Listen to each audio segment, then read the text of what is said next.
大王在上，臣骨鲠在喉，不吐不快。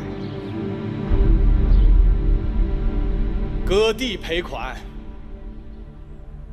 实乃丧权辱国之举。臣以为，太后如此行事，误国误民，臣等再不能奉诏了。臣请太后退居内宫，还政于大王。臣恳请太后退居内宫，还政于大王。臣请太后退居内宫，还政于大王。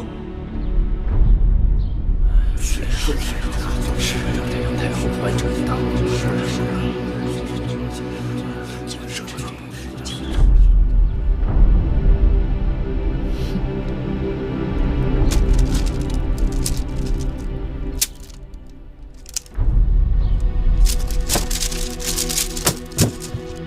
甘相自己看看，这是什么？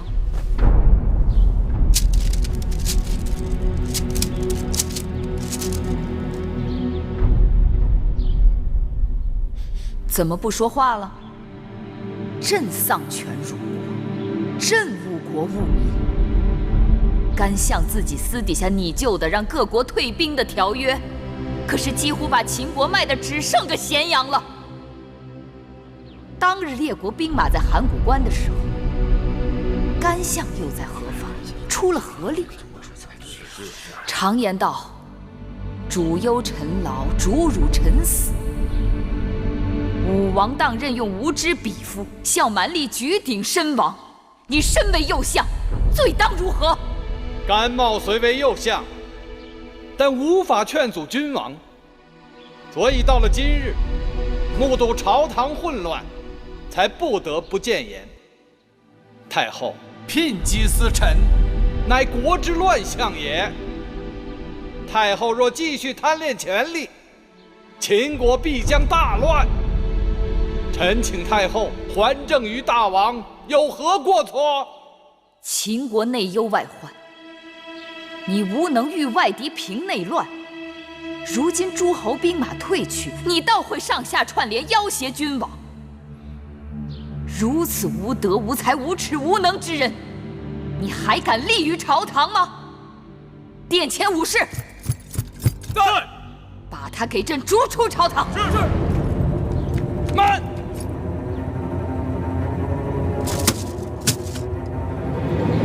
太后指臣无能，臣也不敢再居相位，就此请辞。至于驱逐，臣自会自己离开，不用烦劳武士。但太后如此轻客慢事，羞辱臣功。今日甘茂离开，不知来日这宣誓殿上还有何人可以立于此？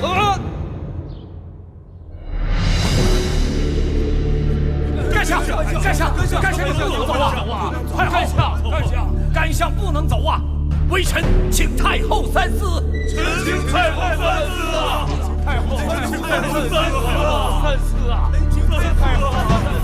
太后，甘相乃大秦3代老臣，于江山社稷，功不可没。你想要朕留他？是。他逼朕交权，退回内宫。这若是权宜之计，万事皆可商量。没得商量。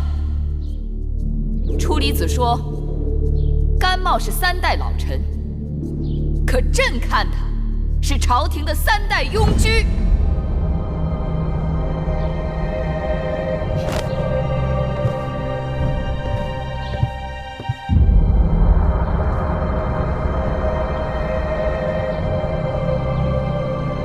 芈月立于此地，向天地诸神起誓，只要芈月在宣誓殿1日，便要保内乱平息，保师弟重回我疆土，保大秦再次扬威。谁若自认为比芈月做得更好，那便站出来，朕自行退后。若是做不到，诸君公卿大夫堂堂男儿，就不要再学长舌妇之行径，退朝。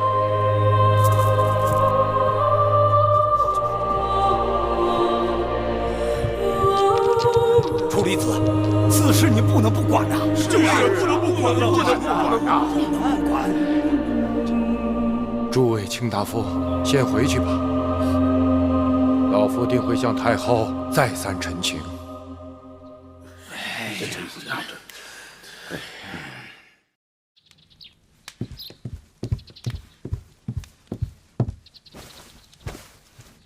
先生，干相求见。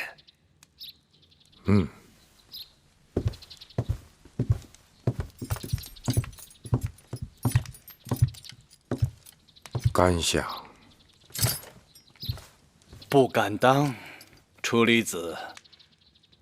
前日甘某已经辞官，不做右相了，不敢当这一声干相之称。别这样说。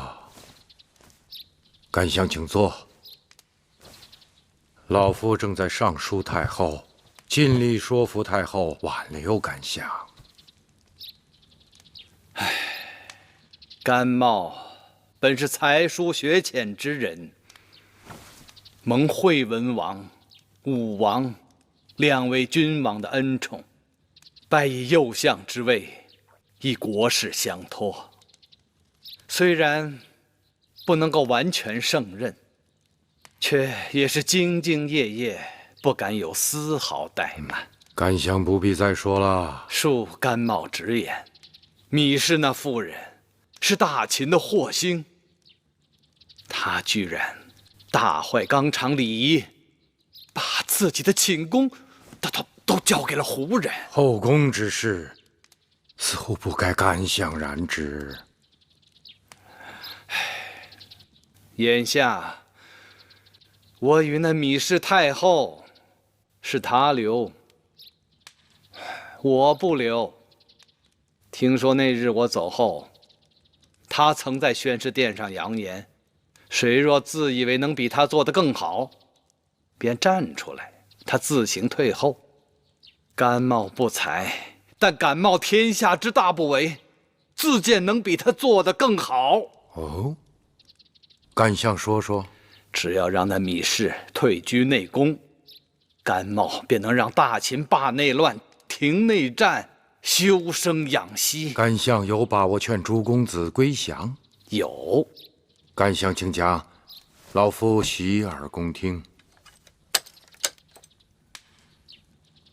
停新政，恢复旧法。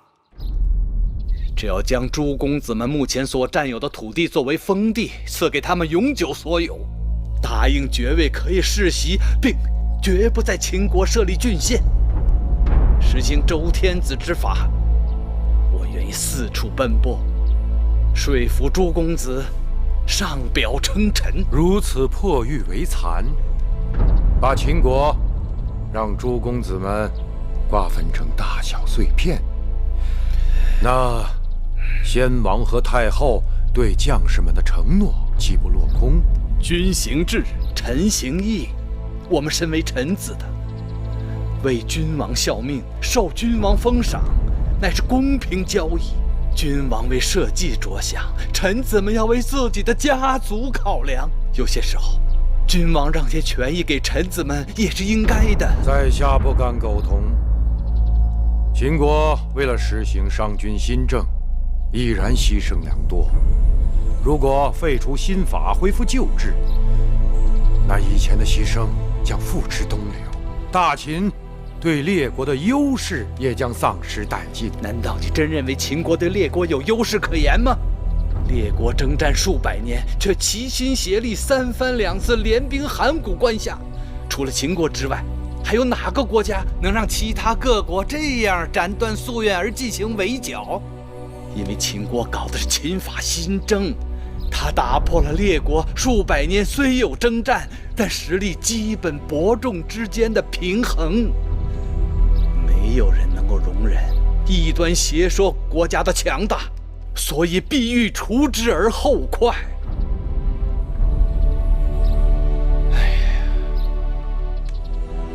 我承认诸公子们割据，恢复宗室旧族在封地上的权利。秦国的确看上去是失去了对列国的优势，但正是这样，才能得到列国的认可，才能得到卿士们的归顺。这才是秦国长治久安之策呀！你今日来，背后得到多少人的支持？如果我说，在我背后的人，比站在宣誓殿上对芈月臣服的人更多，你信吗？信与不信之间。商君不是秦人，秦人流多少血他根本不在乎，他要的是自己的万世流传。那太后也不是秦人，他同样不在乎秦人流多少血，他要的是自己唯我独尊。可支持我的人，却是世世代代生活在这片土地上的秦人，曾经祖祖辈辈为这片土地抛头洒血，他们才是能够决定这片土地上应该何去何从的人。甘茂，你也不是秦人，却口口声声为秦人打算，只怕仍然是为你自己打算吧。楚离子啊，我是楚人，但多年来我一直把秦国看作自己的母国，对大秦的忠诚日月可见。你走吧。你说什么？诸国之中，只有我秦国建国的时间最短，其他诸国已立国之时，我们的先人还在牧马。直到周氏东迁，我们在狄戎人手中一分一毫的血战，才有了今日的国土。如果没有穆公任用百里奚与蹇叔，没有我父王任用商鞅，我王兄任用公孙衍、张仪，如果仅仅靠那些躺在功劳簿上享受先人余荫的老秦人，那大秦早就灰飞烟灭了。眼下秦国危机重重，我的王侄嬴稷以他的母亲芈氏摄政，才让秦国在内乱外患中觅得一线生机。秦国的未来是要靠明君和贤臣决定的。可惜呀，甘先生，你不在此列了。识时务者为俊杰。楚离子，你今天拒绝了我，总有一日，你会为你今日的决定而痛哭的。臣拜见太后，拜见大王。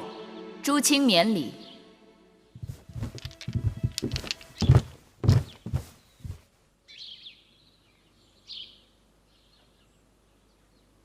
今日早朝，这大殿好像空旷得很。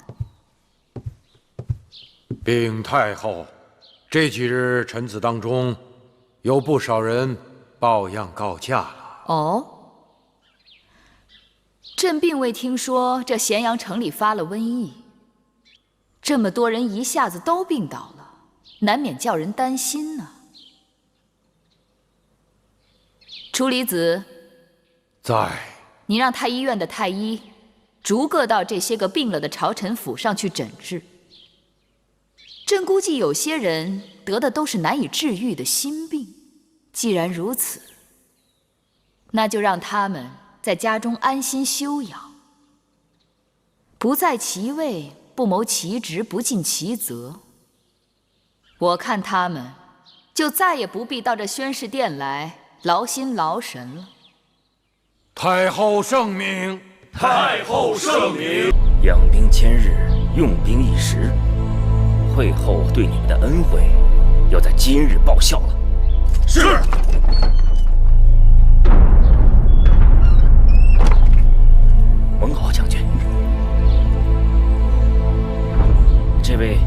禁军统领蒙敖将军。蒙将军，杜将军，咱们事先说好了，今日他们几个装扮禁军带他们进宫，只是挟持住太后，逼他退位还政于大王，并请回甘相。一切不可莽撞行事，更不可伤人。那是，蒙敖将军，只管放心。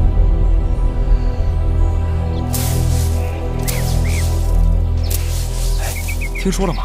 义渠王回来了，说是击退了公子轩，立了大功。那太后还不好好赏赐他？那是当然，也不知是赐爵位还是珠宝。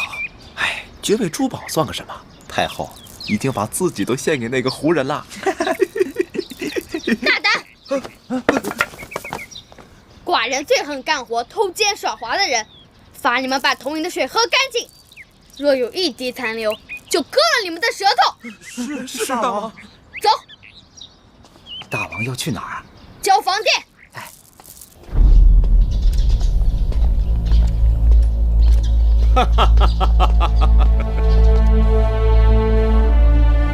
上次在朝堂上，我只说了句让他们在家中安心养病的话，那些个朝臣们一个个竟然病全都好了。看来有的时候我的医术比那些太医院的太医还要高。哎，前些日子我们给继儿和义渠君做的2件新衣放到哪儿去了？我去拿。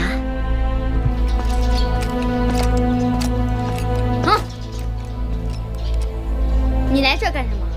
听说最近朝堂上有人闹事，你母亲呢？义渠君见了寡人，怎么不跪拜行礼？还挺像个大人。小子，这剑可锋利得很，不是你能玩的，小心伤着你。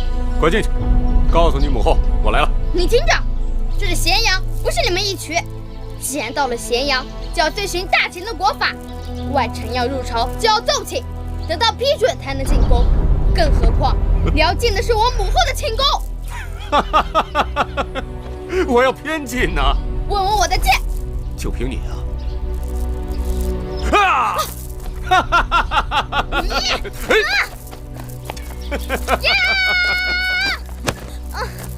放开！小子，别得寸进尺啊！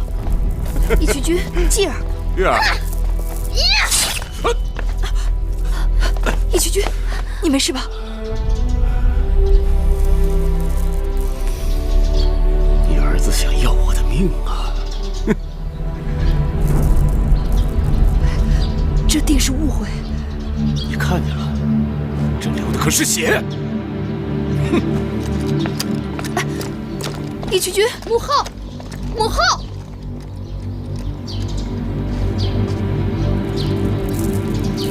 去承明殿面壁思过，我回来之前不许出门。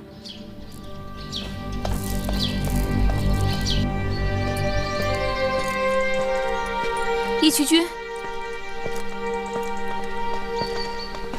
义渠君，义渠君，疼啊！弄疼你了。让我看看。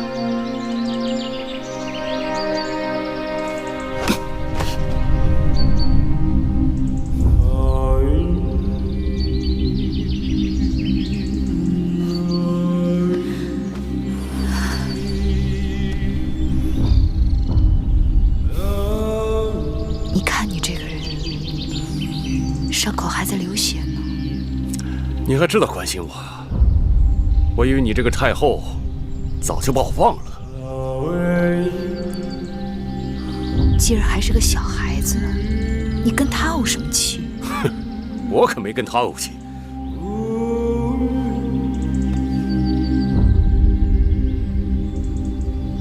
我是跟你怄气呢。行，就算是我错了，也让我先给你包好伤口再说。你还管我干什么呢？你让我死了算了。就你这点伤，想死没有那么容易。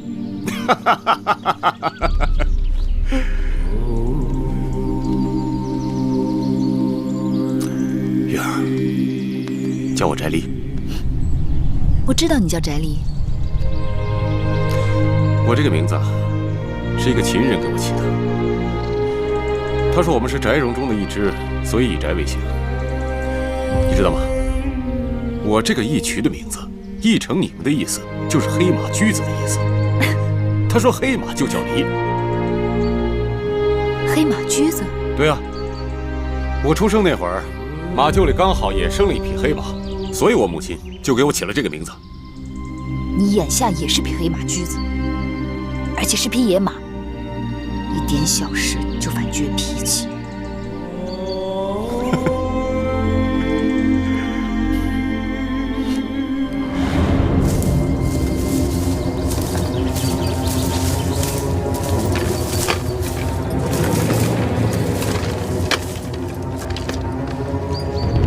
婚后有令，杀死芈月，赏金5000，封关内侯，11万户。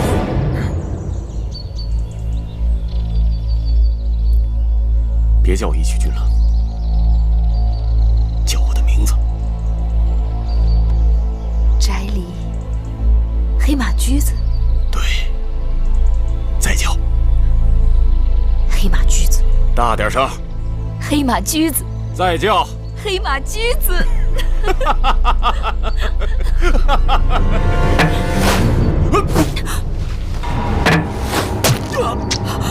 你上！不行！来人！快来人！抓刺客，保护太后！快！保护太后！走！翟丽，你怎么样？翟丽，我没事。翟丽，翟丽，快来人！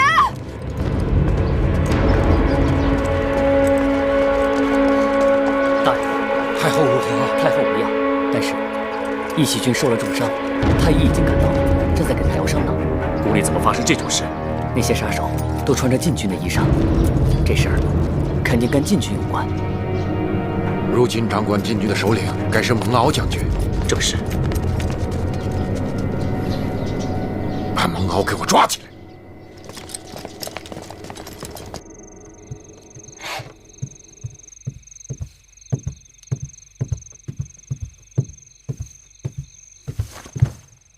大王，请用膳食。不吃，拿下去。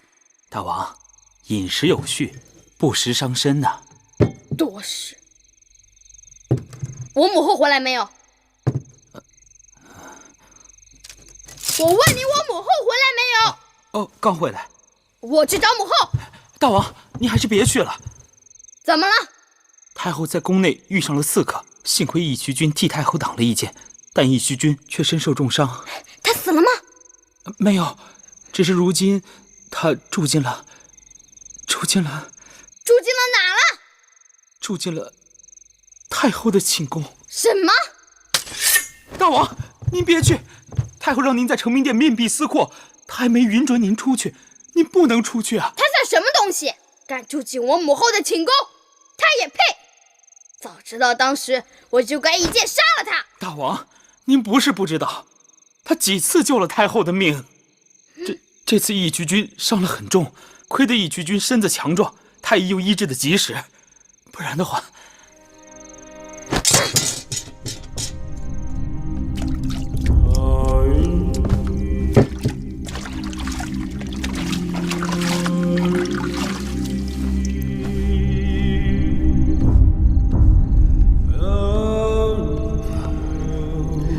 义渠君，你终于醒了。月儿，快躺下，别动。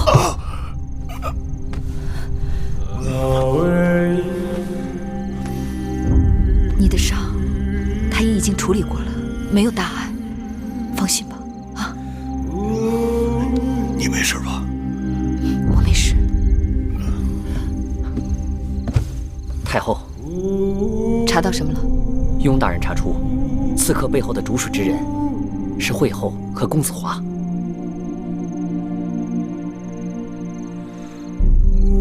他们怎么会进得了秦宫？是禁军中有人做内应，带他们入的宫。如今，这些牵连之人都已经被关押起来，等待太后处置。好了，我知道了，你下去吧。是。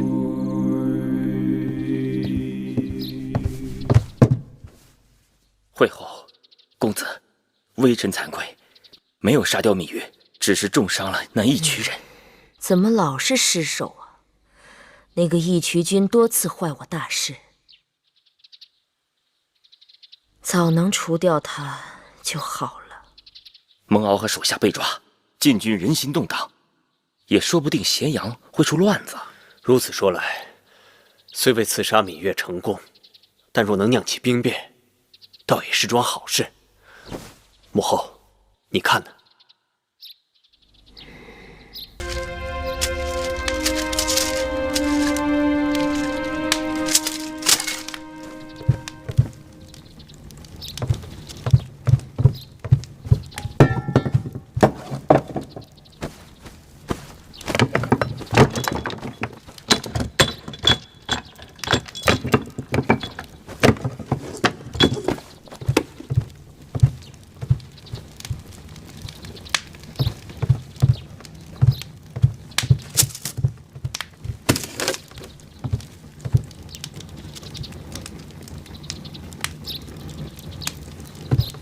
甘茂去了雍城，是蒙敖将军出手说甘茂是刺杀太后一案的首犯，所以他就仓皇出逃了。哼，去了也好。太后此言何意？甘茂是朝中老臣，树大根深，若留在咸阳，定会不甘寂寞，时时煽动朝廷故旧与我们闹事，让咱们眼前不得清静。这下他走了，倒是成全了我们。甘茂此人自命不凡，而芈姝与公子华之间本来就貌合神离，如今又添了个甘茂，只怕他们勾心斗角的机会更多了。这样才好。眼下我们先不攻打雍城。司马将军，朕命你领兵南下平定巴蜀之乱。遵旨。魏将军和白将军，我要你们分头去平定那些在咸阳周边趁乱聚集起的小股散兵游勇。我要咸阳100里之内安然太平。臣领旨。至于那些各立山头的公子们，平日里他们只懂得争名夺利，却不知守望相助，恨不得少一个人就少一个对手。等我们整肃完内部，准备好粮草，再一一收拾他们，绝非难事。太后，魏夫人她出逃了。什么？她跑了？她在企图混出咸阳城门的时候，被守城官兵抓住了。你们说说，该对她怎么办？幸亏抓住了，有魏夫人在我们手里，银华投鼠忌器，也不敢过分造次。甘茂去了雍城，魏夫人也想去雍城。看来这雍城真是个好地方。去，带魏夫人来见我。是。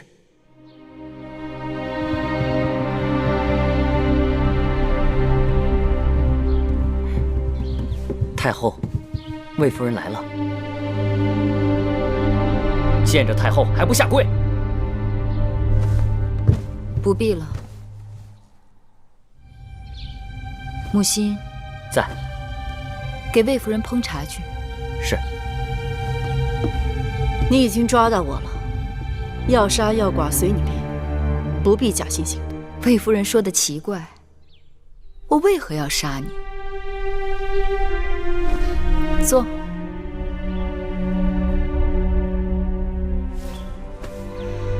你与公子华已经很久不见，骨肉相思是人之常情。只是雍城离咸阳路途遥远，四乡因兵乱而匪贼横行。魏夫人只带一个奴婢便上路，未免考虑不周。至少该有车马相随，侍从护送。你什么意思？朝廷可以派人送你去雍城。送我去雍城？对，公子华是我大秦难得的人才，又是先惠文王的长子。只要魏夫人去了雍城，劝说他解散叛军，恢复秦法新政，一切就都好商量。怎么好商量？让他以江山社稷为重，归顺朝廷，我和大王可以既往不咎，不废称号，不夺封地，委以重用。怎么，魏夫人，你不愿意？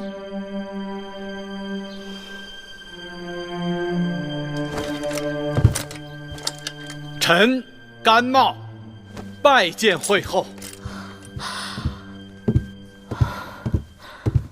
甘相快请起。我等苦盼甘相，如盼甘霖，如今得到甘相前来相助，实在不胜欢心。芈月要将大秦带到衰亡之路，我蒙2代先王恩惠，不能不站出来啊！甘相所言极是，那芈月倒行逆施，你我当然要同仇敌忾。去，给甘相上茶。是。请。惠后或许不知，与我前后脚来到雍城的还有一人。谁？公子华的生母魏夫人。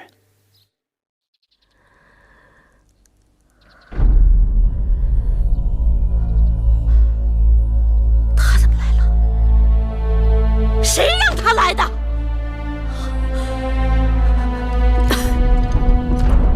公子。母亲，孩儿不孝，让母亲受苦了。华儿，快起来！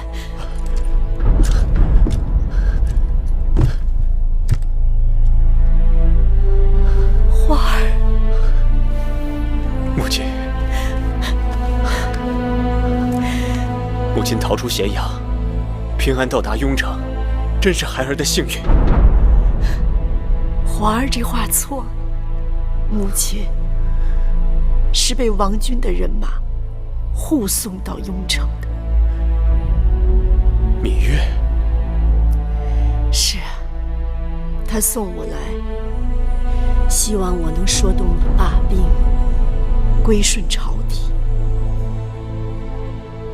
你答应他了？我当然答应他了。母亲喝口水。花儿，母亲一心只想见你，他就算是让我跳火坑，我都会答应。不过，我告诉他，最后结果如何，都由我华儿自己做主。母亲，华儿已经没法回头了。华儿身边站着诸位王族兄弟，背后是秦国所有的旧族。惠后已经答应立我为储君，一旦攻入咸阳城，便即刻立我为王。那大秦的明日，不是那芈月的，便是华儿我的。我同那芈月已经不共戴天。华儿，无论你打算怎样做，母亲都赞同。那就要让那惠后尽快兑现诺言。你是先王的长子，德才兼备，军功赫赫，受众人拥戴。他立你为王，那是你该得的。有了这个名分，你就可以名正言顺的带领着你的兄弟们进军咸阳。魏夫人真是命好，别人离开咸阳都面容污秽、狼狈不堪，看魏夫人却衣裳光鲜、气定神闲的样子，这一路上怕是也没吃什么苦吧？惠后说的对，人该吃多少苦，都是命里有数的。上天眷顾我华儿，我也跟着沾光。依微臣看，魏夫人能来雍城也是件好事。从此公子上阵杀敌，也就不会再有后顾之忧了。确实，由此可见，芈月能从魏夫人来雍城，那也是从善之举。你胡说什么？那芈月会有此等善心？此举或许是来动摇军心的。军心稳不稳，如今都是我华儿说了算。不管怎样，从这件事看，妇人之仁，免不了要做舍本的生意啊。魏夫人从咸阳来，应该知道咸阳那边正在整顿兵马，筹集粮草，准备对付朱公子。眼下战局焦灼，不知诸位有何打算？想必甘相也知道，这雍城乃是大秦宗庙所在，这里旧部力量强大，对我部一向倾力支持。我们与咸阳那边已有大小几战，各有胜负。如今甘相也来到雍城，说明人心所向，众望所归啊。昨日和母亲商讨后，想做一件大事。请说。咸阳那边与我们是王位之争，也是一场名分之争。母后是嫡母，而芈月那妇人的身份却只是个八字。虽说公子季有先王遗诏，但母后信誓旦旦说那遗诏是伪造的。可如今，却让那芈月之子矫诏登基，误导天下。若我们也能在雍城宣告登基，就可传召天下，号令父王的旧部老臣倒戈。兄长德隆望重，为我大秦之王，乃是众望所归。华儿说的是实情，但此时此刻宣告登基，恐怕不妥。有何不妥？你应当知晓，在母后心中，你是大秦唯一的新君。我们之所以能跟咸阳抗衡，是因为我们聚集了朱公子的势力，人马兵力甚至多过芈月的兵马。朱公子虽威望才德远不及你公子华，但他们人人皆有争位之心，王位空置，可以使他们戮力同心。若是公子莽撞宣布登基为王，朱公子心生不满，只怕你公子华会成为朱公子的敌人。那也不能一直这样下去，让我华儿无名无分，出生入死。母亲不必多说，你们该知道，我嬴华并非真的贪图那个王位，我只是为母后抱屈，不忿那芈八子以伪诏发号施令，完全不把母后放在眼里。华儿为母后着想，我记在心里。其实母后也巴不得你公子华立即登基，运筹帷幄，号令天下。但母后也得为大局着想，从长计议。惠后此言诚恳，以臣之见，还是暂缓称王为更好。只要惠后在，朱公子为了示好惠后，便会听从我们从雍城发出的号令，公子的王位也指日可取。好了，此事就商议到此吧。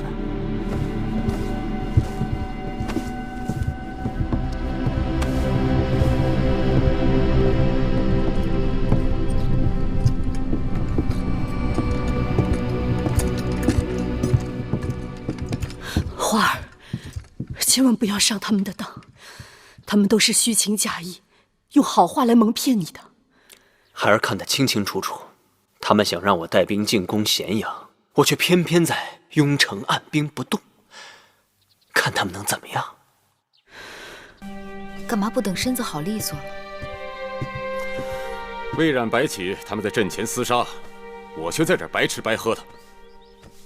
可你身上有伤，都这么长时间了，早就好了。你这伤都是因我而起的。你是我的女人，我愿意。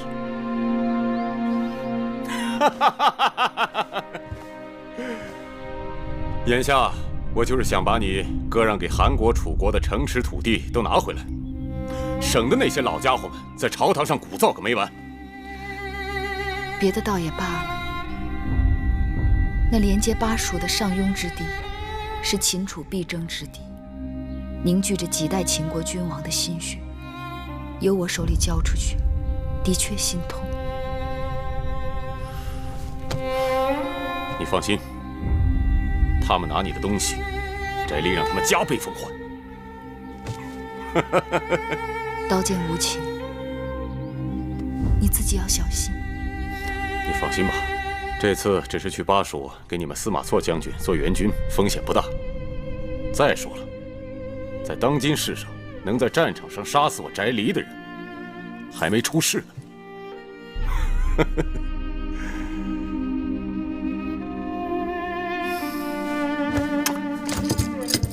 等我回来。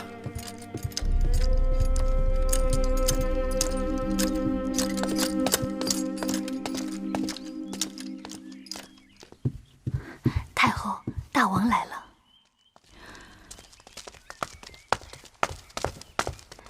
幸亏义渠君走了，不然不知道又会有什么麻烦。母后，你怎么出来了？继儿闭门思过多日，母后也该消气了吧？继儿刚刚得到通报，说楚国使者来了。这么说，荣舅舅来了，他正在驿馆。母后什么时候召见他？傻孩子，什么召见？我们即刻就去见他。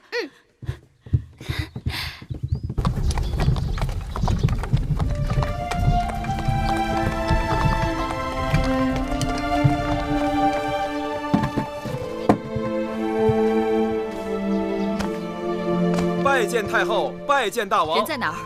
禀太后，在里面。蓉儿，蓉儿，姐姐，蓉儿，姐姐，我一直以为可以通过自己的努力获得封爵，可这么多年来一直是水中捞月，最后还是多亏了姐姐。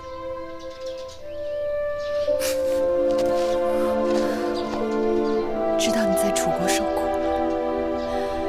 能熬到今日，很不容易。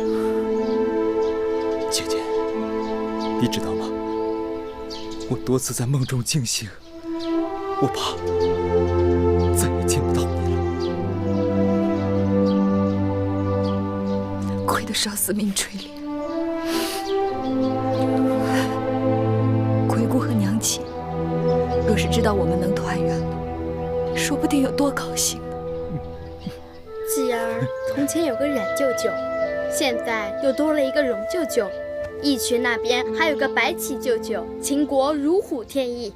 母后和我的确是荣幸至极。等继儿回到宫中，一定命人在少司命面前多焚一炉香，谢少司命庇佑。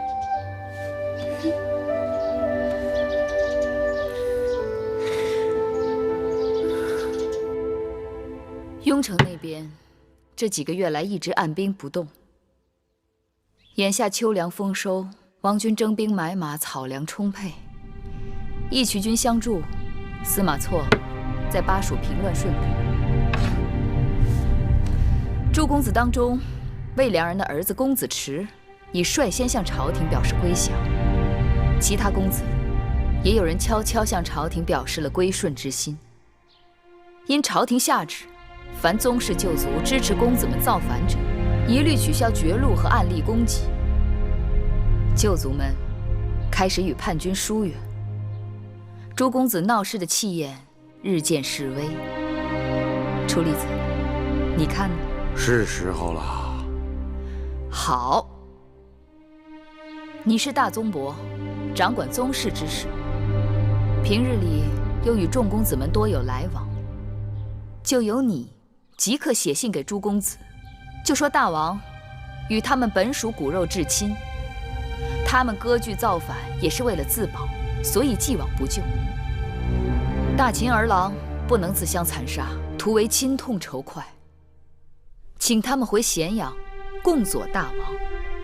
若不肯归降，就以叛逆之罪，行征伐之师。到时候就后悔晚矣。是。这是刚在边关截获的会后敏书发给大王的信函。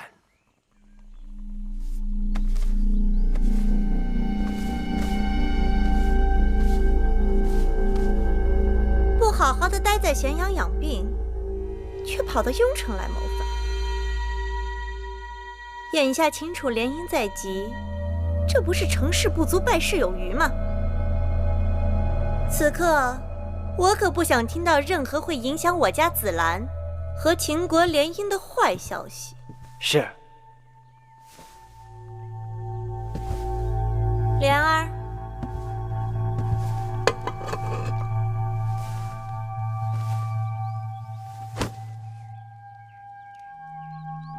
蒙将军当真要冒险去雍城？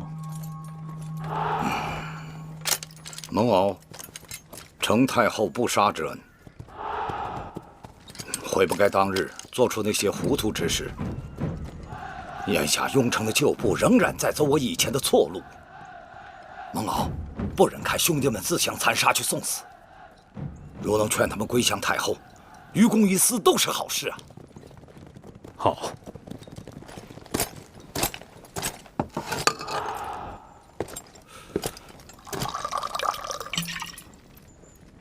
待你事成之后，我与你豪宴痛饮。魏将军，信得过我这个曾经的罪人？太后都赦免了你，又重新委你以军职，我有什么理由不相信你？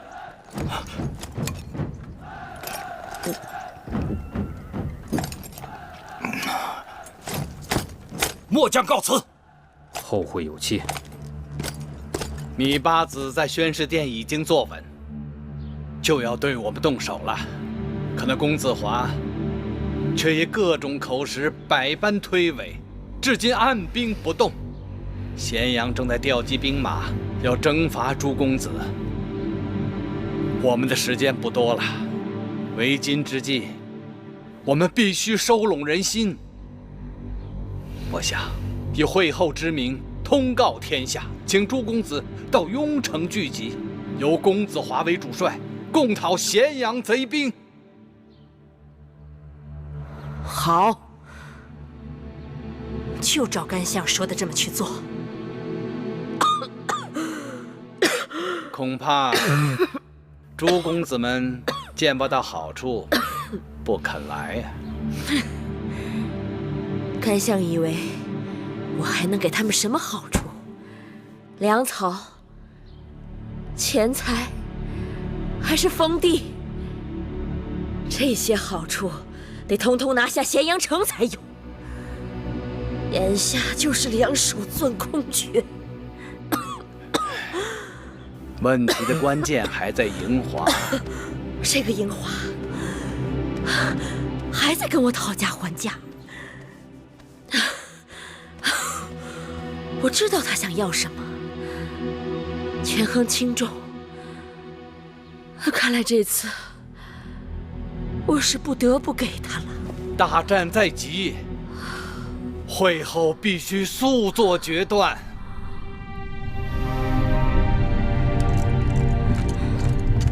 母亲，会后准备即刻下诏，立我为秦王。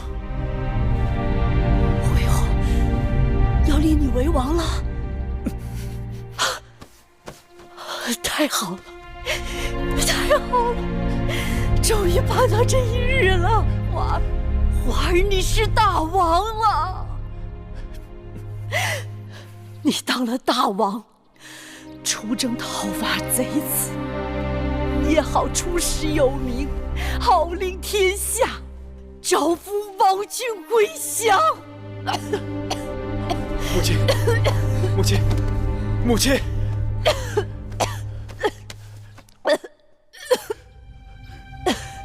母亲！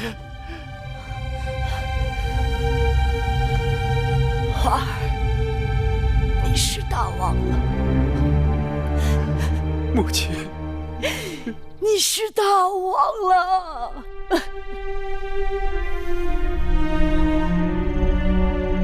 诸位将士，我银华临危受命为秦王，肩负社稷江山之重任。芈氏母子谋权篡位，大逆不道。我与王弟们联手，征伐芈氏。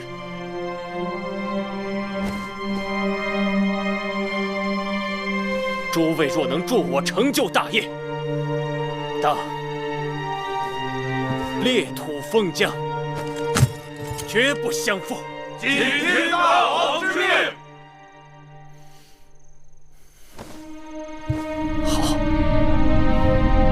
好，寡人绝不负诸位爱卿今日之功，为旗开得胜干！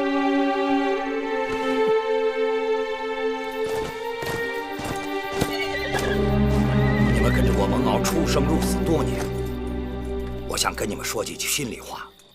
像我们这些在战场上拼死拼活的人，要么就是不能继承家业的庶子幼子，要么就是没名没姓、没有好祖宗的平头百姓。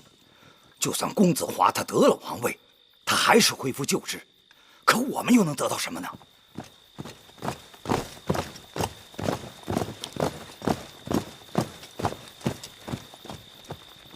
如今秦人陷于内乱，我们与其给那些宗室旧族做鹰犬家奴，还不如去投效一个能够给我们公平的君王。至少心里头明白，我们拼死拼活的打仗是为了什么。如果我们战死沙场，我们的家人，他们又能得到怎样的保障？将军说的对，我们都听您的。将军说的对，我们听将军的。朕得到消息，公子华自立为伪王，恢复旧制，倒行逆施。另外一些叛乱公子的兵马也已经开始向雍城集结。我大秦王者之师95之尊，从今日起，我等将征伐诸公子之乱。楚礼吉，臣在。朕命你亲自起草讨伐檄文，将尹华等人背道逆礼之罪昭告天下。遵旨。尤瑞，臣在。你为中军主将。遵旨。白起，臣在。你为中军先锋。遵旨。魏然、李荣，臣在。你们各领一支人马，分头为左军和右军。我要你们依我的旨意，听从雍大人调遣，征伐雍城之叛军。遵旨。望尔等齐心协力，共同剿灭叛军，保我大秦一统江山。臣遵旨。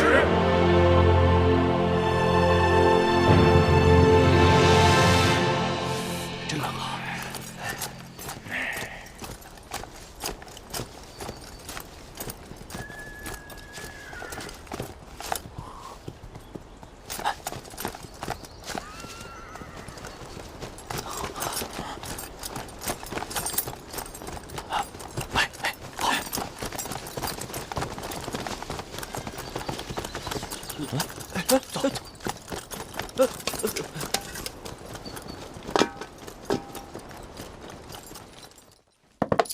报！白起将军大败公子峰！报！白起将军大败公子峰！公子雍率众归降！捷报！公子雍率众归降！捷报！司马错将军与义渠军平定蜀中之乱！司马错将军与义渠军平定蜀中之乱！捷报！什么有益？喝了这么多的药，一点用都没有。太后，您消消气，这兵来如崩，兵去如灯，急不得。我不是急，我是恨啊！樱花这个没用的东西，他也能算是一个大王。不但朱公子没有几个甘心跟随，就连他自己的将士都拢不住。这芈月的兵马刚要打来，自己底下的将士就散了一半。平日里天天围着我转，这10天半月人呢？这人都干什么去了？他打的什么主意？惠后，如今王军已兵临城下，咱们得想想退路。退路？往哪儿退呀？这世上没有一个可信的人，就连自己的至亲骨肉都靠不住。我往楚国写了多少封信，没有一封回信呐！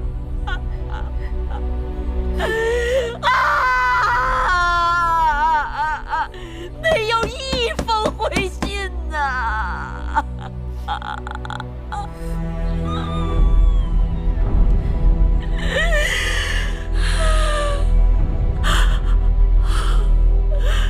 珍珠，我让你给我准备的鹤顶红，惠后，你得给我备着，到时候放在手边，以免到时候措手不及。惠后。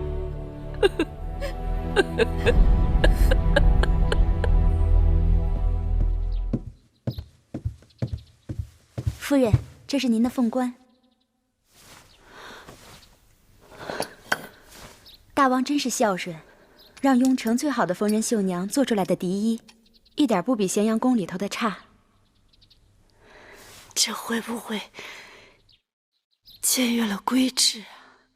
夫人是大王的亲生母亲，就是该让天下知道大王心里头最敬重的人是谁，免得人前人后让惠后压了夫人一头。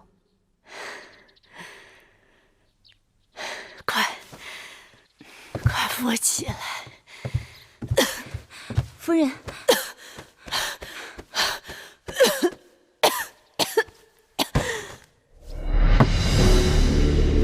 王军已经开始攻城了。大王，南门也兵力空虚呀，北门也快顶不住了，损失惨重啊！是啊，大王，大王，速做决断呐！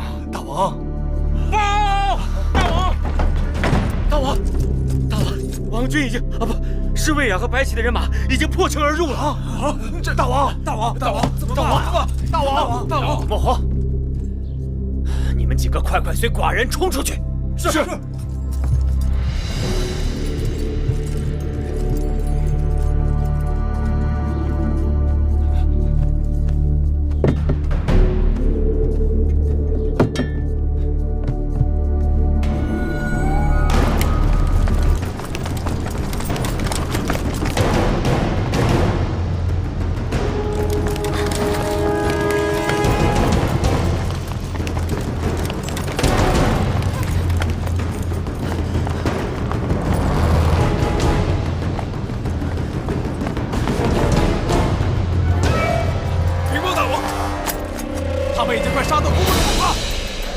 杀出去！是。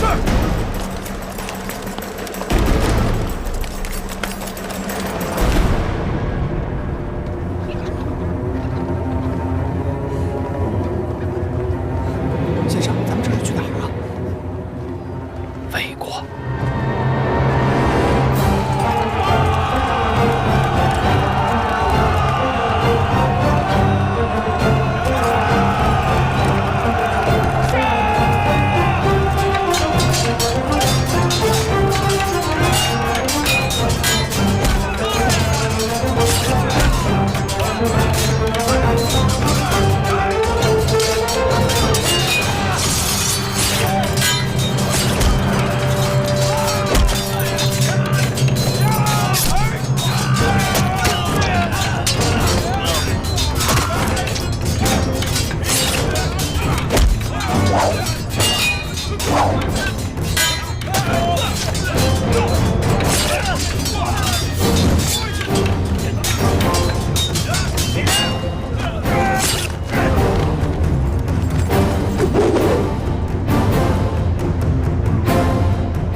当知本王心性，宁为玉碎，不为瓦全。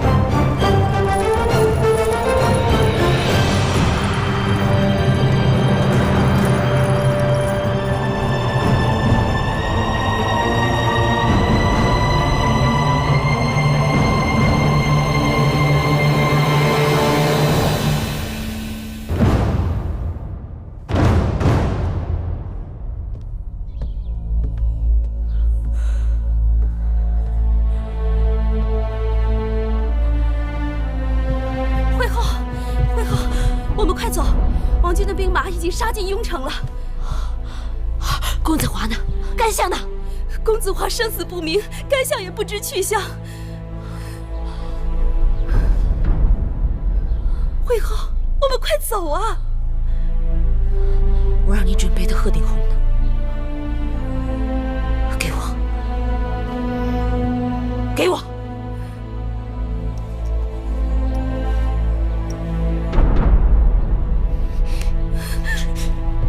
惠后，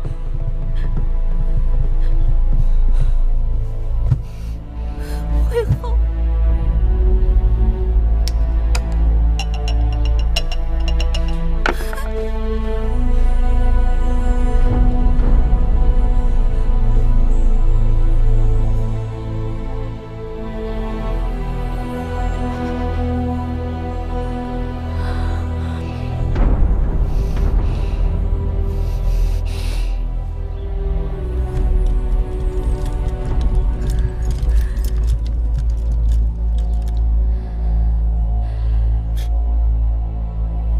别在那装模作样，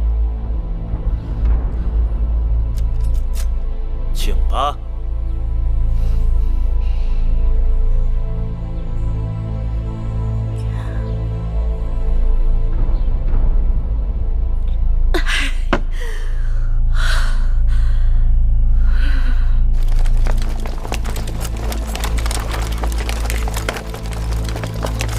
夫人，夫人，王君来了。夫人，花儿等急了，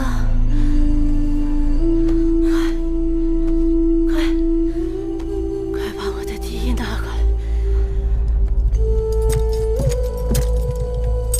将军，夫人，快去。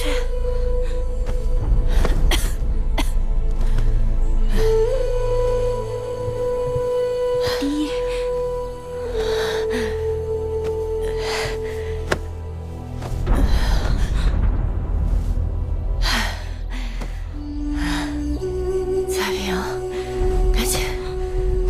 起来，换上笛衣，帮我把头发梳了。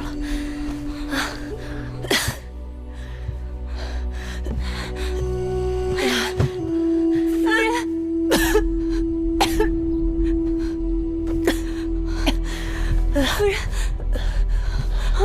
夫人，彩萍，你听，是花儿。车马依仗的声音，是花儿的人马来了。花儿特地派人来接我了，夫人。夫人，你看呀，花儿用的是王一鲁帛。魏家盾，威风凛凛。我花儿，我花儿当上大王了！快帮我把笛穿上！快！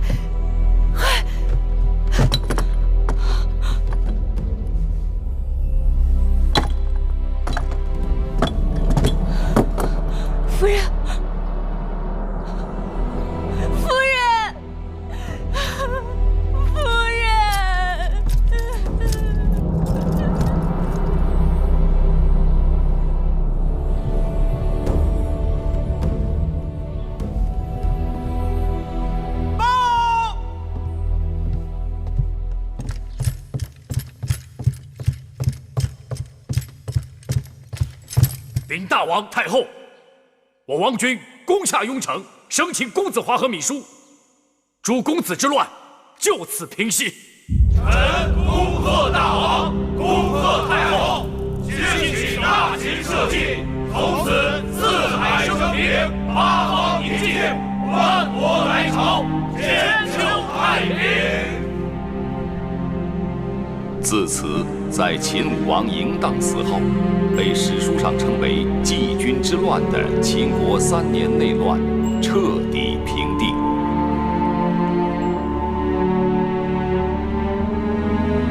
7位参与叛乱的公子，如今都已被囚禁。敢问大王太后该如何处置？秦法上规定，叛乱之人当如何处置？楚离子，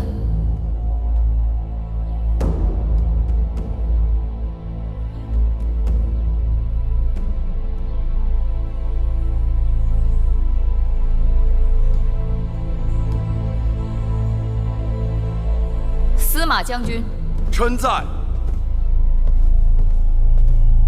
臣以为当斩。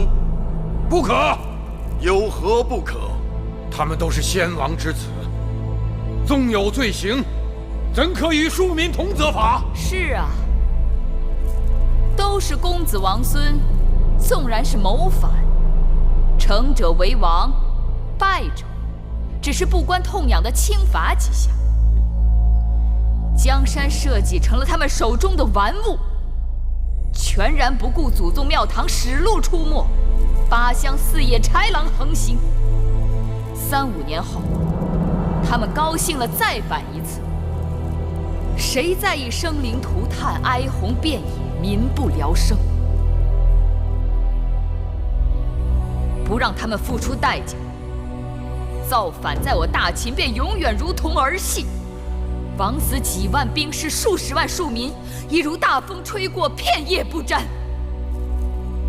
如此国不成国，法不成法。一旦外敌到来，江山覆亡，呜呼哀哉，灰飞烟灭。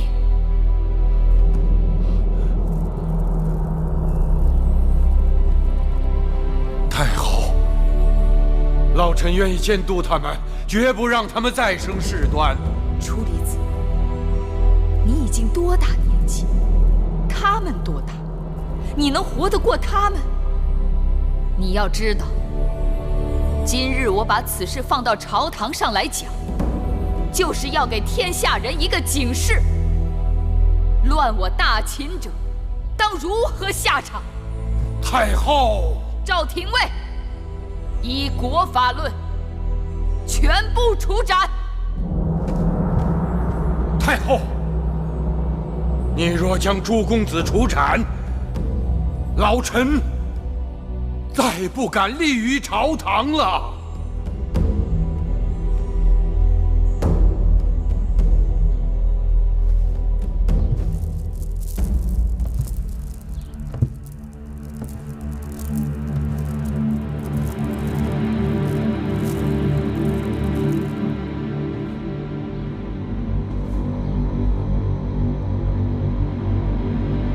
我不受任何人要挟。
粉丝。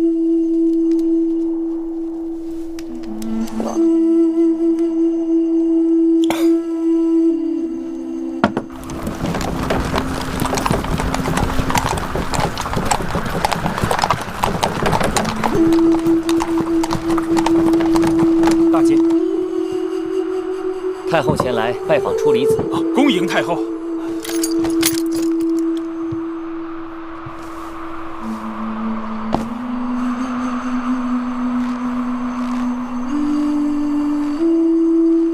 拜见太后。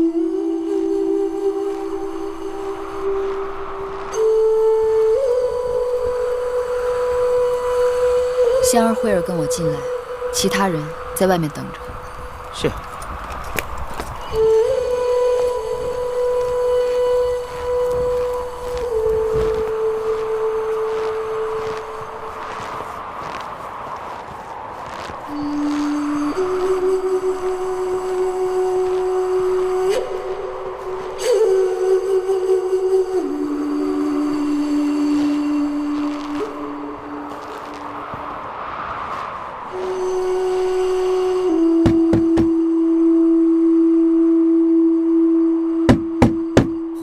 敲门，是我，芈月。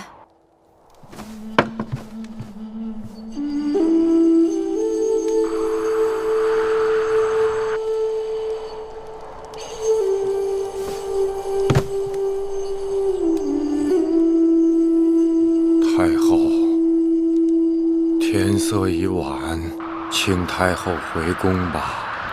内忧外患，刻不容缓。老臣已经递上了辞呈，我还未允准，也绝不会允准。臣与太后还有何用？你可以与我无用，但你不能与大秦无用，与嬴氏家族无用。我要你做嬴氏家族的定海神针，为嬴氏家族做一个大长老。我不情愿。说气话无用，作乱的朱公子，我是一定要杀的。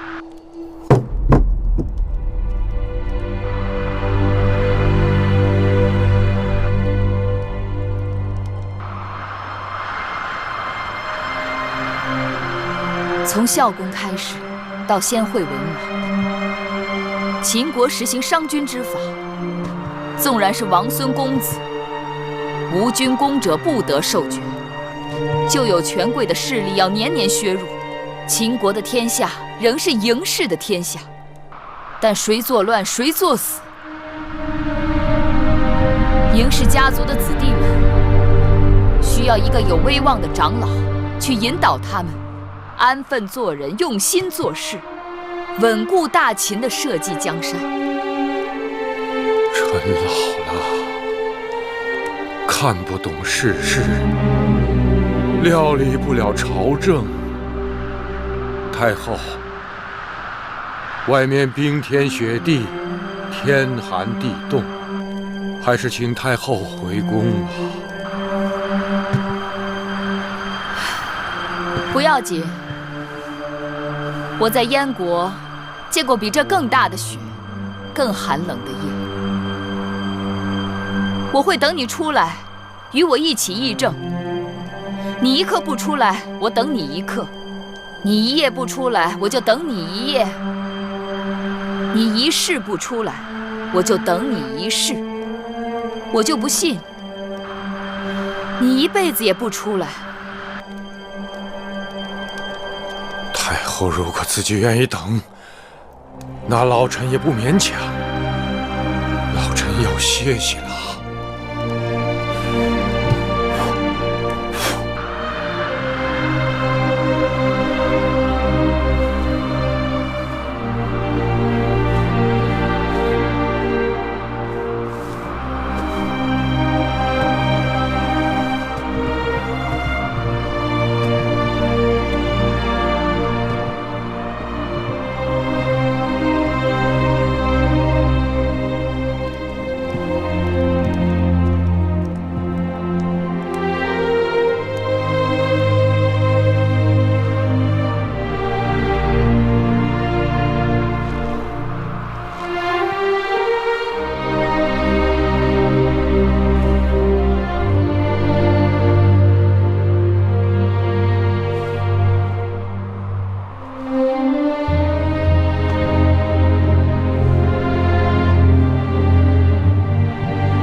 我的排箫可带在身上。太后的心爱之物，奴婢走哪儿都带在身上。太好了，红梅白雪，就差一曲好乐。把它给我。手都冻僵了，怎么吹啊？这排箫不怕手冷，怕的是许久不吹生疏了。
太后这是在吹楚曲。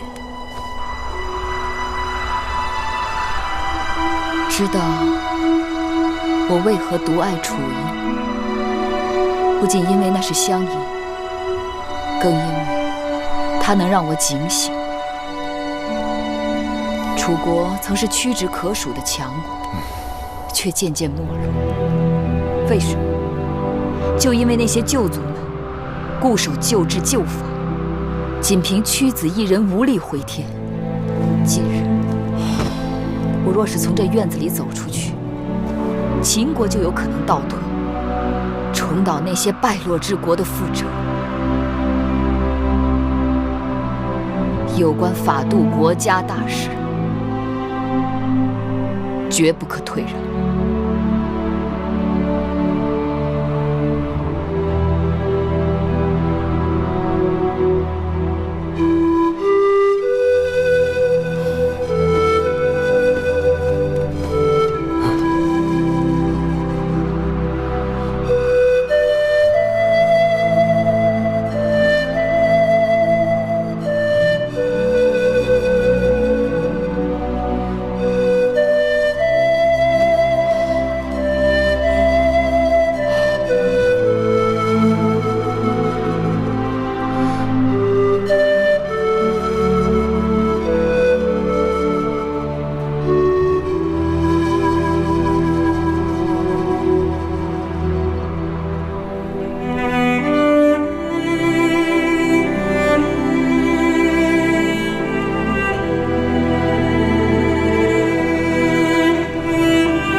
太好！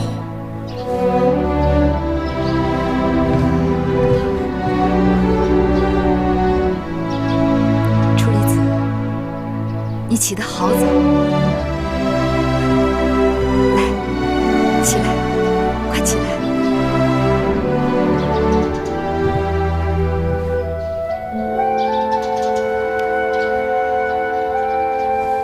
太好！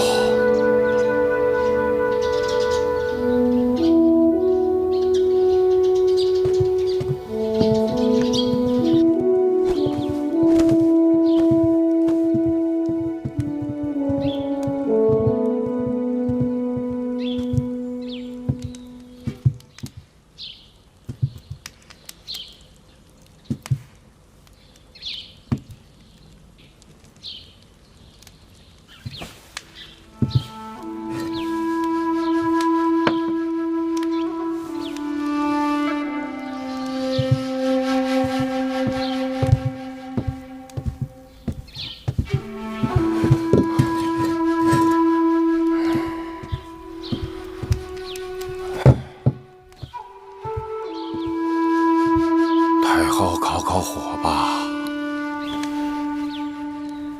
还好在燕国时练出来了。我们在燕国时，极冷的天气却买不起炭火，几次差点冻死。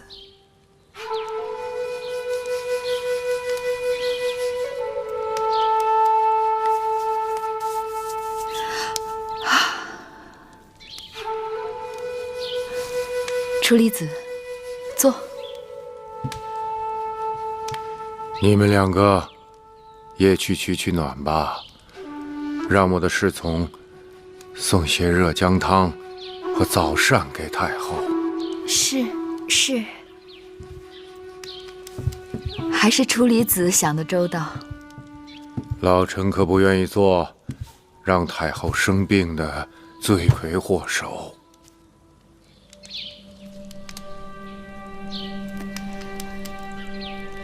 你对我有怨气，却拿我没办法。老臣自然没办法。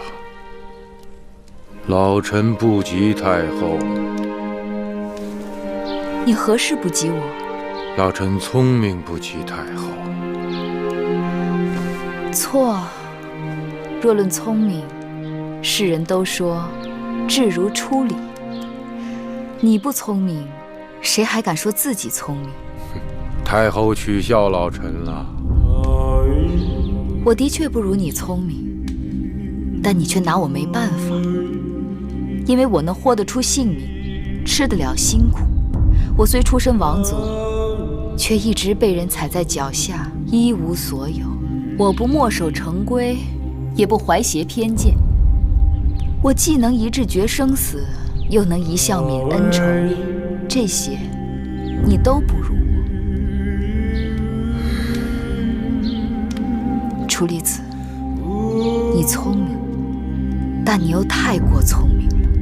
未虑胜先虑败，未虑得先虑失。你的聪明害了你。我要除掉谋反的公子，你心痛了。我不跟旧族们妥协，不承认他们借战乱掠取的土地，你怕开罪了他们。我要凭功论赏，改革军制，你怕军心不稳。我刚刚针对顽症痼疾略施药时，你就觉得四处风雨飘摇，江山不保。你呀，把自己给吓死了。是我赢视江山，生死我都跟他绑在一起。若有一日天下大乱，太后躲得掉，老臣和大王却是躲不掉的。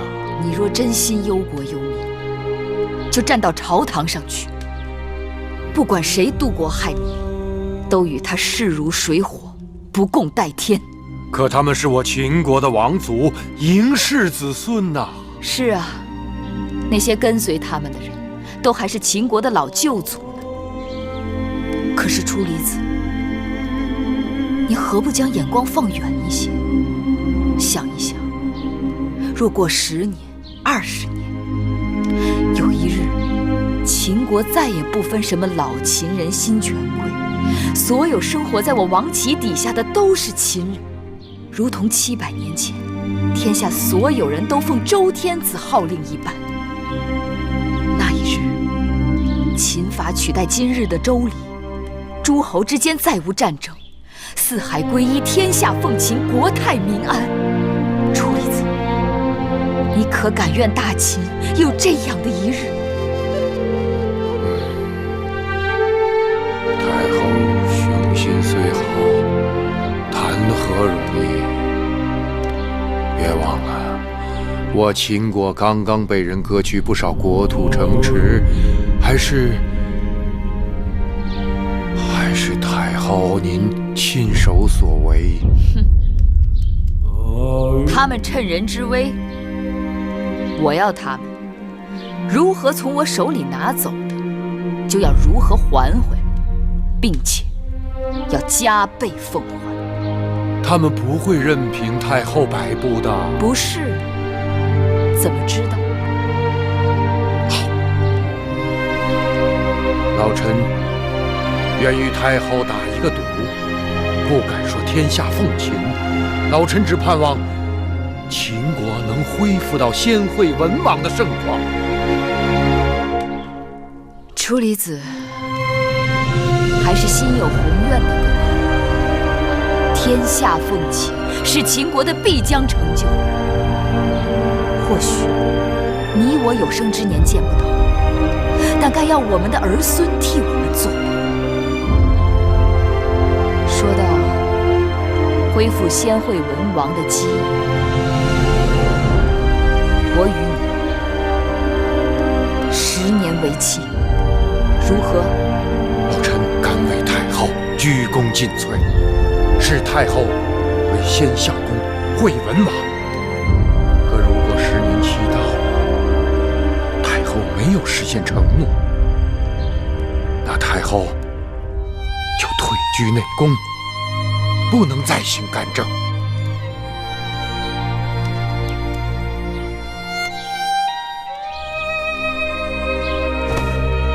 好，君子一诺。好，老臣与太后即按3下为约。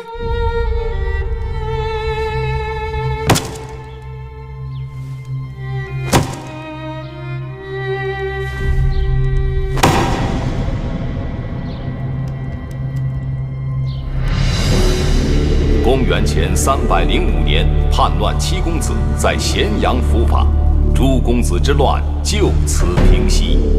醒醒！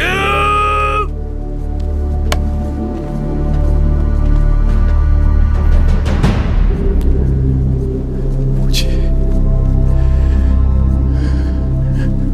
我来了。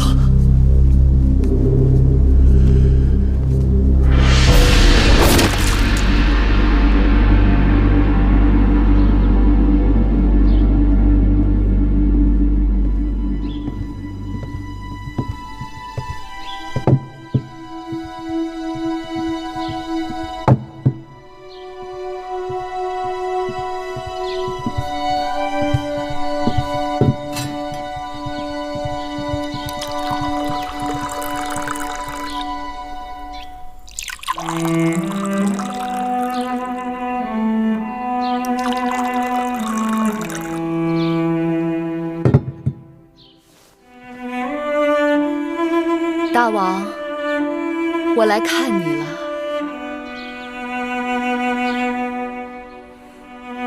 记得那一次，你带我出游，拜谒商君之墓。当时我糊涂着，我想你既然恨他，为何要祭奠他？你祭奠他，为何却要让他的尸骨埋在荒山之中？可此刻，我总算隐隐绰绰知道了原因。有些人尽管活着的时候，他可能是你的敌人，但有一日，他的幸福却不知不觉的会成为了你的幸福，存留在你的心头，在你的血脉里，成为你生命中的一部分。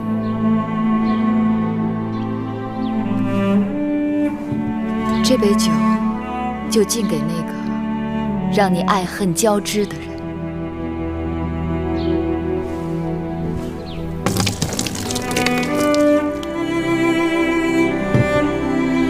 你是秦国后宫所有女子的夫君，与我却是第一个男人。我曾经爱慕于你，依恋于你，视你为父为兄。你对我有桃李之交，开导蒙昧之恩。尽管妇人之情与你是最看轻的，远远比不过江山社稷，但你却给了我从未给过其他妇人的信任。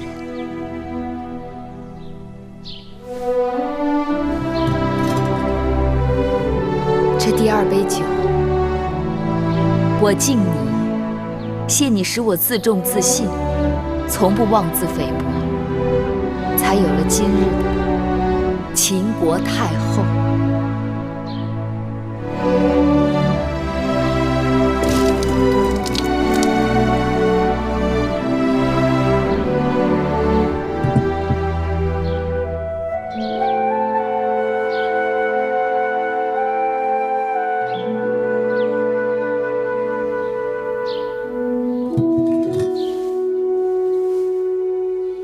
这第3杯酒有些难了。我一直问自己，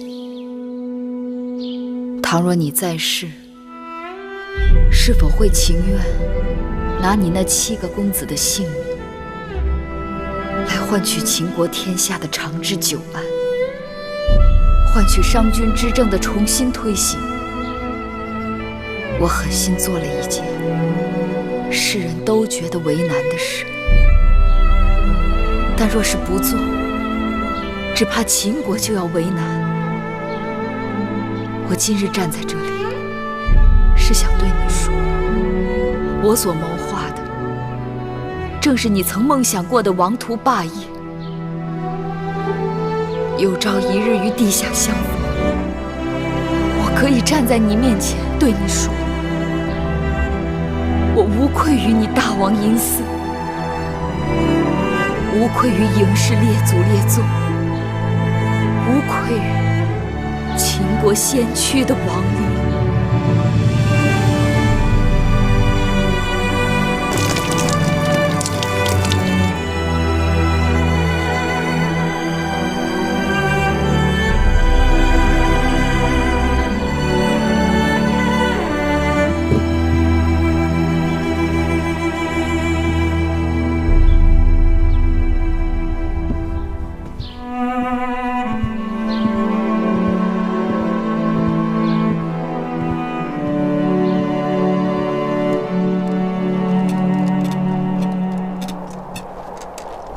木心，你可知俗语“瑞雪兆丰年”？我们那边都说冬有300是丰年。宫内一片祥和之气，不知那会后在清凉殿怎么样？那清凉殿并非冷宫，只是伺候的人少了点，用度减了一些，倒也没大委屈的。他回咸阳不少日子了，我也该去看看他了。是。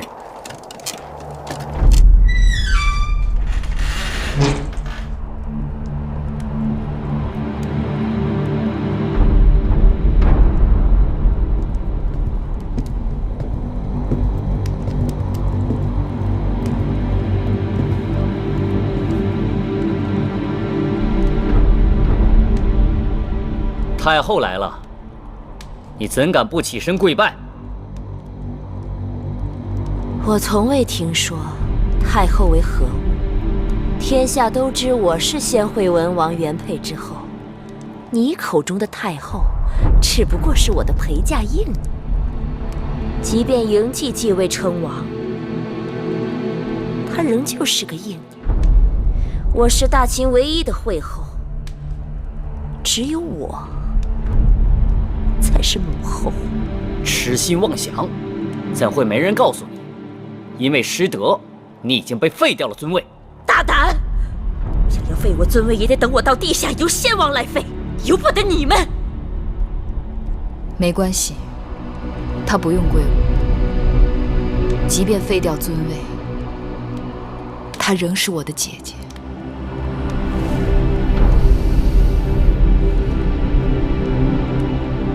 你们先出去吧，在门外等我。是。是。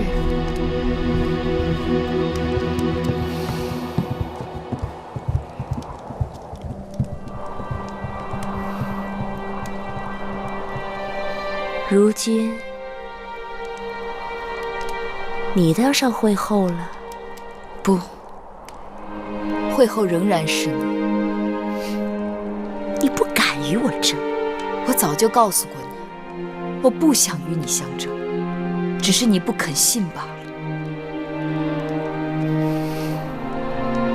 争不争你都赢了，说这些有何用？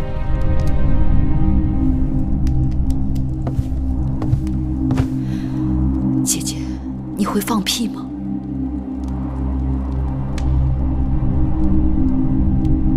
你说什么？放屁！你看我。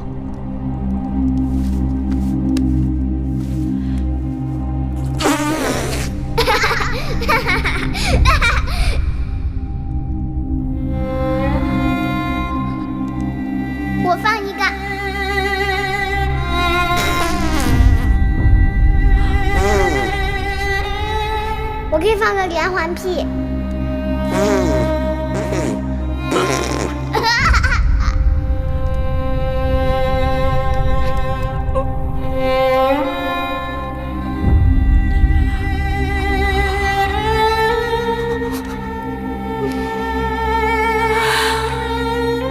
我是狄公主，你见了我，应该行大礼。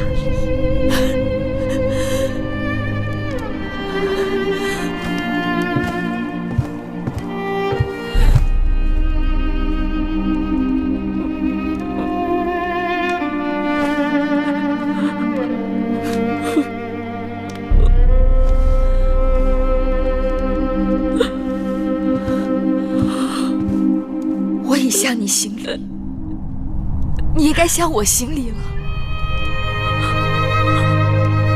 为何来而不往，非礼也。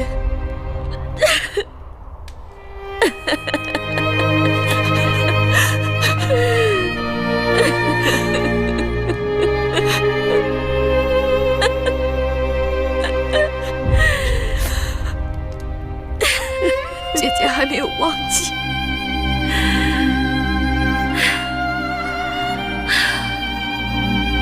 忘记什么？忘记我们的当初。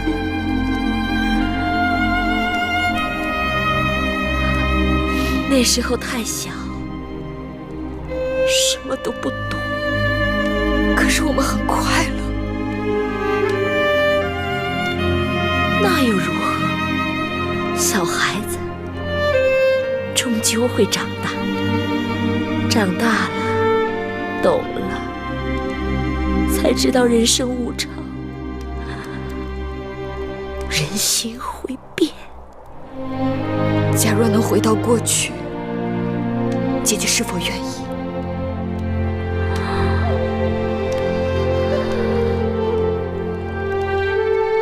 你我都已回不去了。不曾试过，怎知不行？是什么？怎么是？难道你能让时光倒流？能让先王与我情谊如初？能让荡儿起死回生？能把江山社稷重交于我手中？假若没有那么多的纷争，你我能回去吗？不可能，你我一开始就错了。我是狄公主，生来就该做王后、母后，而你是庶出，只能给人做应女。所以，不是回不去，是姐姐不愿意回去。你以为你的儿子当了王，你的身份就变了吗？能与我平起平坐？当年我与先王成亲，就是在这清凉殿里度过了我的新婚之夜。先王对我温柔多情，而你们几个应女就坐在那边的地上，夜夜服侍。再过多少年，多少代，哪怕这清凉殿倒塌了，大秦后宫也会记得我芈姝，记得我这个惠后。没有人会知道你这个八字的。万一事与愿违，姐姐说的都是错的。那我也要将错就错，一错到底。我的人生告诉我，成则为王，败则为寇。如今我无夫无子，孤家寡人。你若真想成全我，就杀了我吧。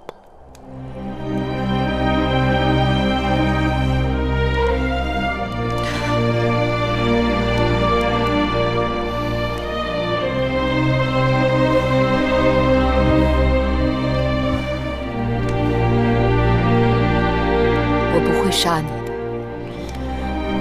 你不杀我，难道你还要把我留下来，白白折磨我，让我生不如死吗？姐姐，你又错了。大秦只杀强敌和对手，如今姐姐孑然一身，手无缚鸡之力，我杀你作何？既然你已不是对手，我折磨你又有何趣？你虽名为友，但你仍是我的姐姐，我会永远记得你曾对我的情分，保你衣食无忧，在清凉殿安度余生。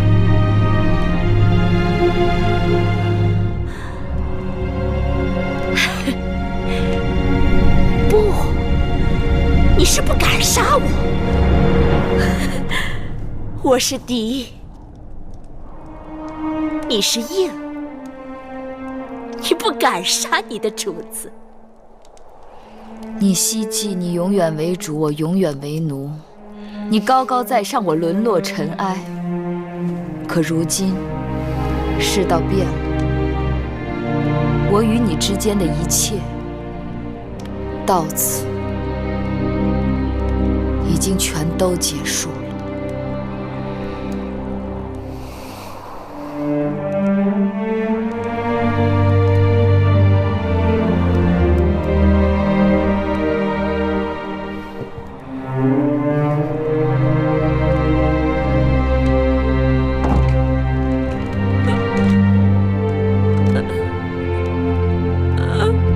从今日起，重修商君之法，凡违法者，皆一律处置。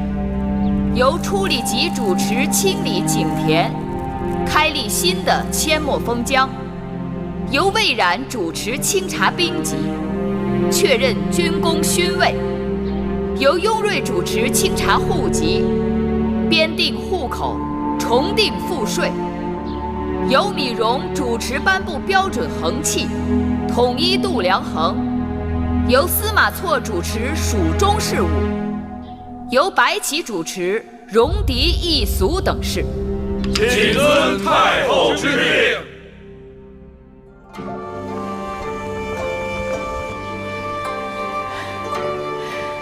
听到没有？好像是我们的楚乐。大王大婚的日子快到了，洞房就安置在长乐殿。这阵子，乐师们正在演练楚乐。可不是，听说明日楚国送亲的车马就该进咸阳城了。你们把楚国公主的画像给继儿送去，她可中意。大王只看了一眼，就红着脸走开了。大王已经成人了，知道害臊了，在我们面前啊，不像过去有什么说什么。你问他，他反而更拘着自己。楚国公主端庄持重，听说她娘亲是楚宫的赵美人，人生的漂亮，招来男后郑袖的妒忌。母女在宫中吃过不少苦，是个可怜的孩子。吃过苦的人知道好歹，一定和咱们大王贴心。太后，雍大人来了，请雍大人进来。是。太后，坐。谢太后。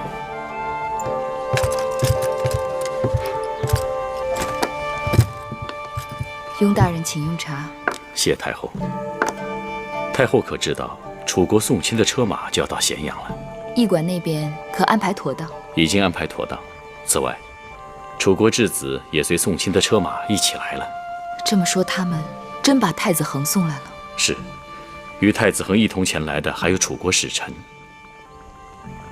虽说这是两桩事，但可做一桩事办，就都安排在驿馆里吧。我是做过质子的人，知道质子的苦楚。不要怠慢了他们。是。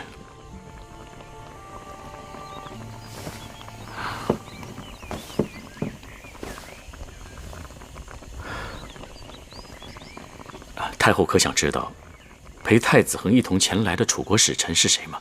谁？太后的一位故人，黄公子，黄歇。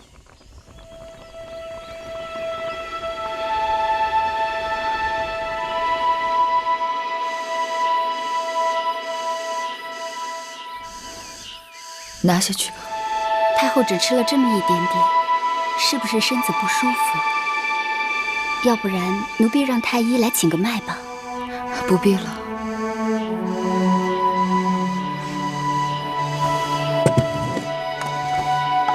昨日楚国质子到了咸阳，不知他们是否呈上国书？奴婢这就让人去打听。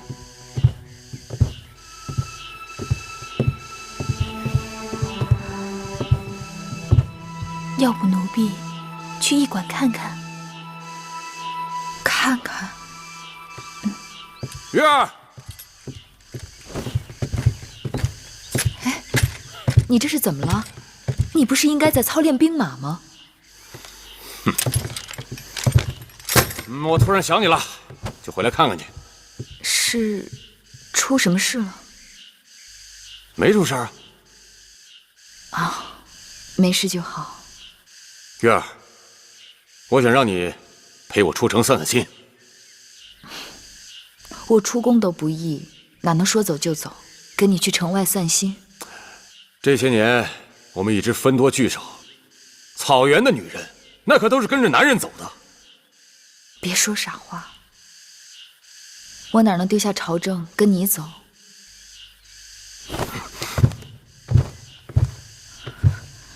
你做什么？还没一点动静。胡闹！我们草原的老人可说了，女人只有怀上孩子，那心才会被真正的拴住。你真会给我添乱！我虽没怀上孩子，但我的心早就被拴住了。那好，那我们此刻就怀孩子去。来！哎，别闹！我有正事要告诉你。哎呀，什么事儿啊？楚国公主来了，过几日就要给继儿大婚了。我不去。为什么？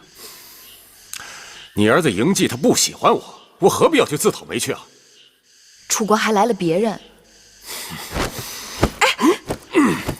爱来谁来谁，有你就够了。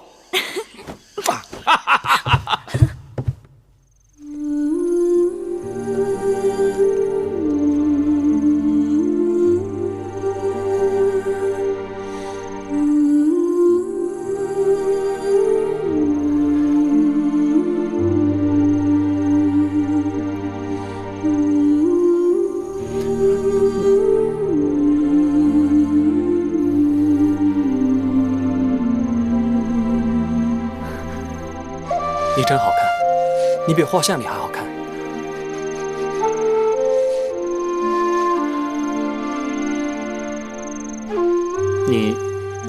你怎么不说话啊？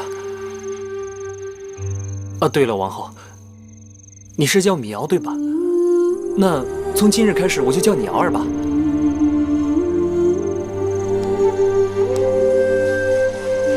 你别害怕，我就是想问你几句话。是。你父王对你好吗？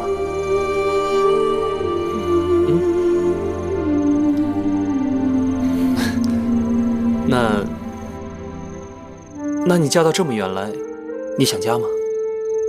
想是想，不过太后，我的姑母不是也是这样嫁过来的吗？如此一想，便好些了。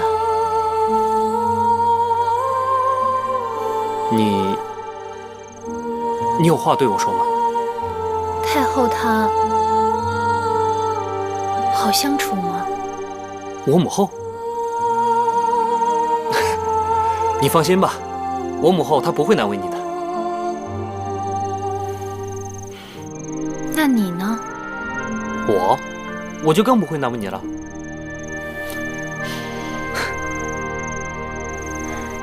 大王，你爱吃什么膳食啊？我爱吃你怎么突然问起这个？你爱吃什么，我给你做。你会厨艺啊？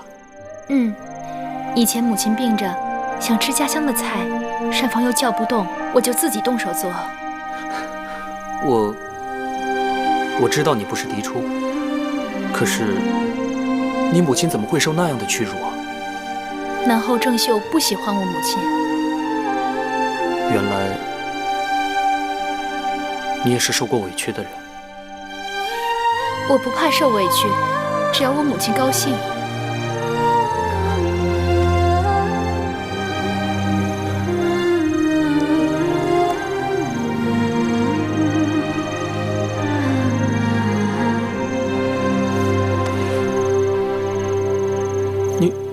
你这手是怎么伤的呀？儿时不小心被木刺扎中，又不敢叫太医，所以就……你放心吧，瑶儿，从今往后，我不会让你受任何委屈的。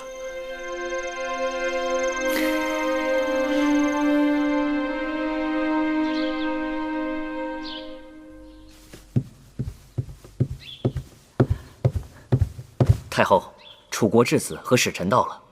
宣他们进来。是。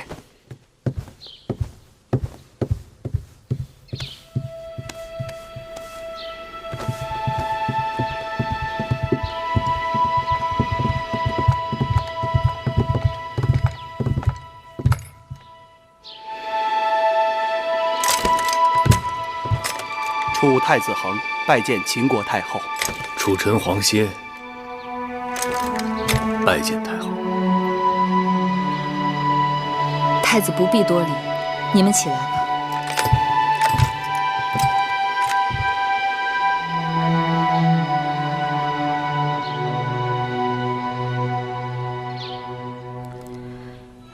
你今到秦国为质，你我虽有亲义，但也只能先述国事。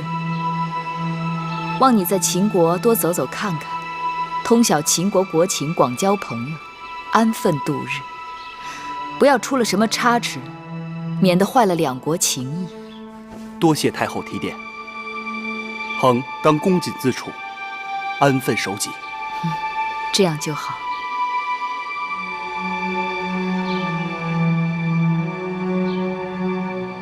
子歇，许久不见，别来无恙。多谢太后牵挂。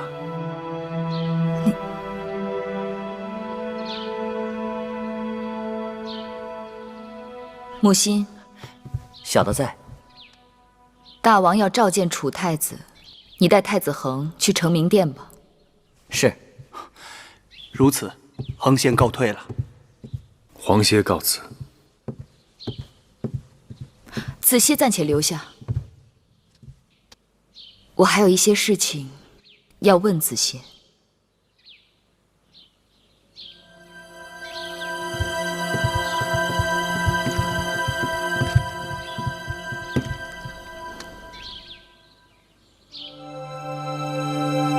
子歇，坐。你过来，坐到这边来。其他人都退下。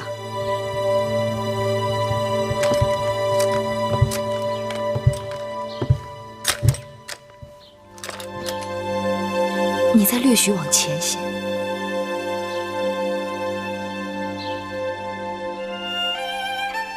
你若不过来，我看不清你。月儿闭着眼睛，都会看清我的模样。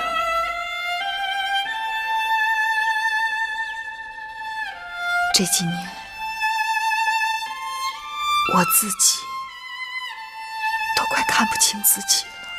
不会的，我不相信。月儿心里明镜一般。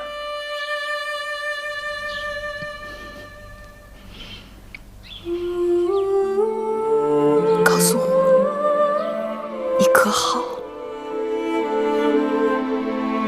好。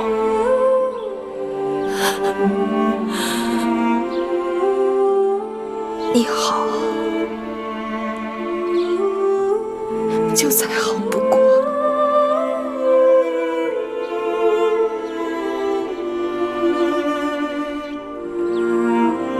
玉儿哭不得，你已经是太后了。太后哭不得，但月儿尚可哭。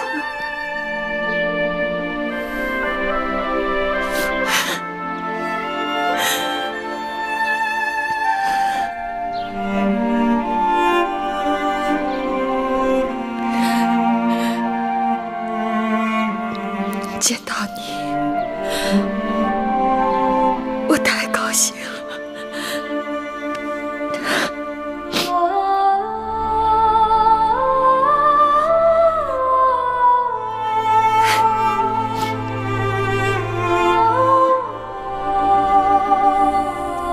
月儿，你还记得那年我们在桃园里，你拿软鞭打狗子？你告诉我，说我看起来实在不像个公主。像公主的人，又没你能干。白马玉鞭，金佩银鞍，还是你教会我打软鞭的呢？我那把人人羡慕的软鞭，却是你送给我的。我曾深恨在楚宫里的那段日子，只觉得度日如年，一心想要逃离。可如今想起来，楚宫虽苦，但与你在一起的时光，却是我这一生中最快乐无忧的日子。于我而言，更是如此。我在那里认识了一个世间最好的女子，可惜眼下桃子已经收获了，只剩下桃林。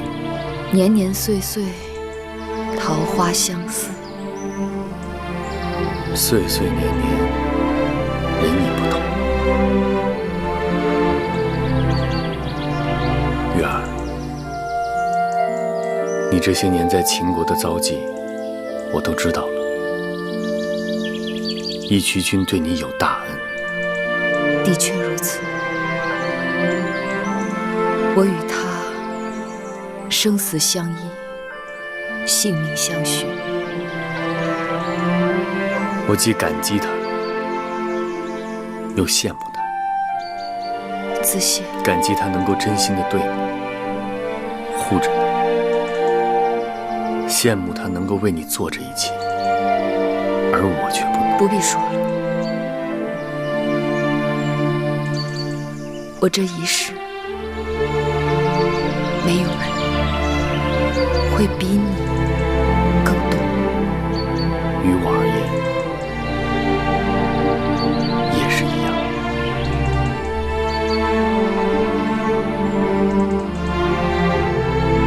既然你这次来了，就不要走了。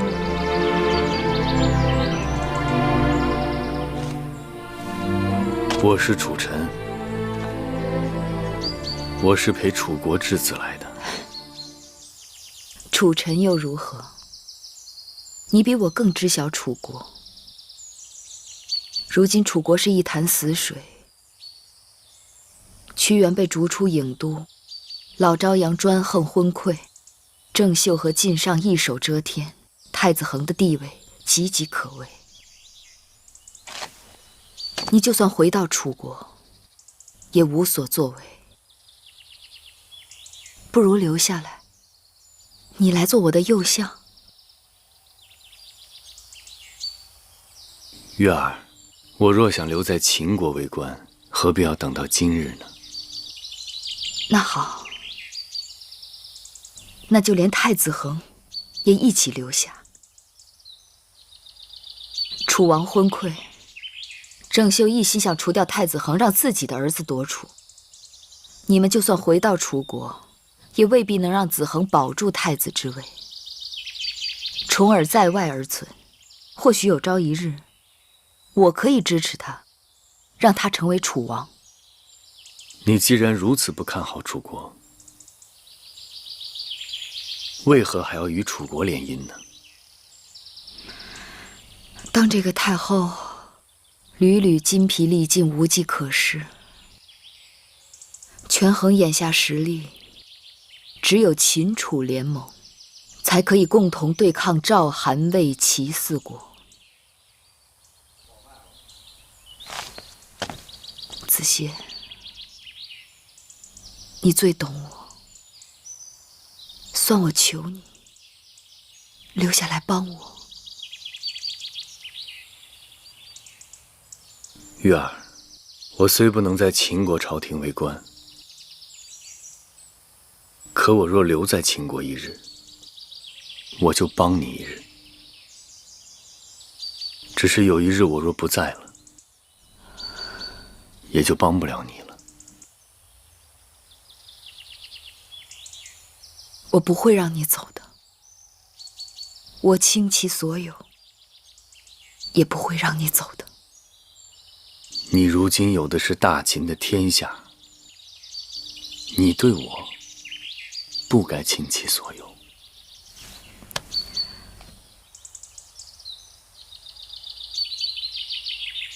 你值得。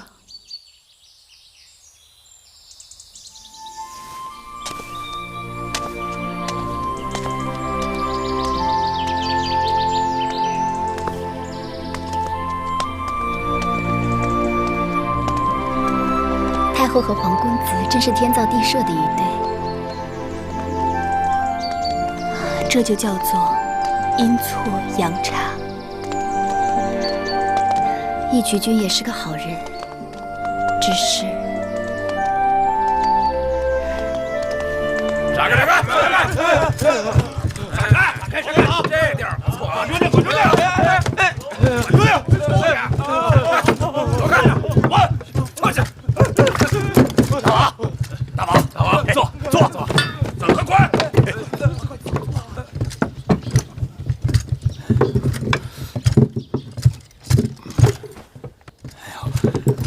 这个怎么办呀？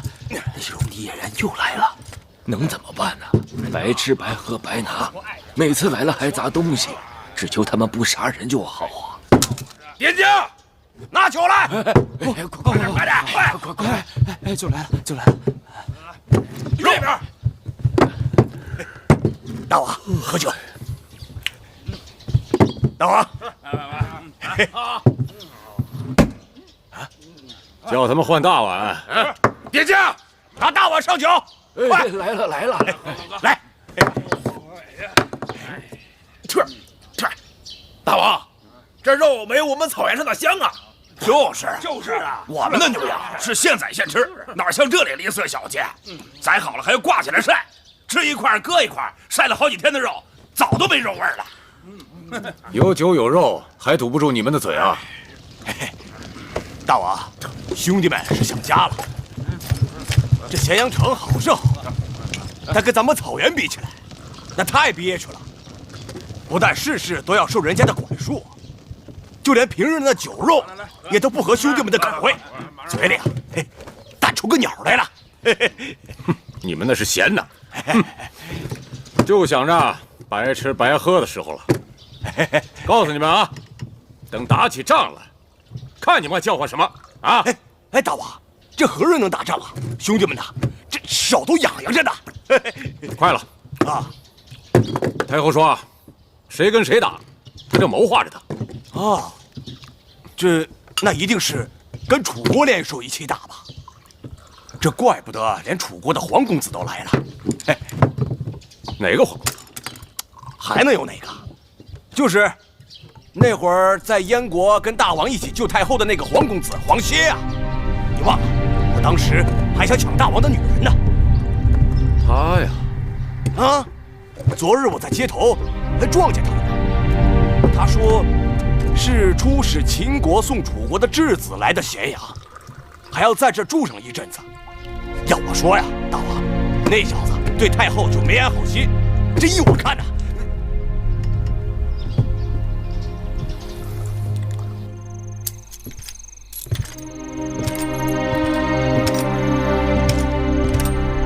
太后，你今日怎么回来这么晚？后今日容颜照人啊！香儿，你去给义渠君倒杯热茶。是。今日太后穿的是哪件地衣啊？绣有青鸟的那件。为何没有穿那件绣朱雀的？没有为何，只是信手拈来。这青鸟乃楚国神鸟啊！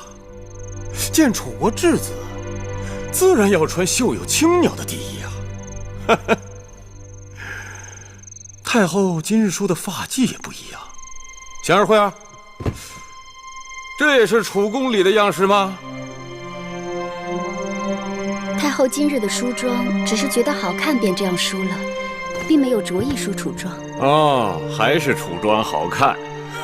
记得义渠君过去从未在意过我的衣饰妆容。在意啊，只是以前觉得你穿什么样样都好看，都顺眼。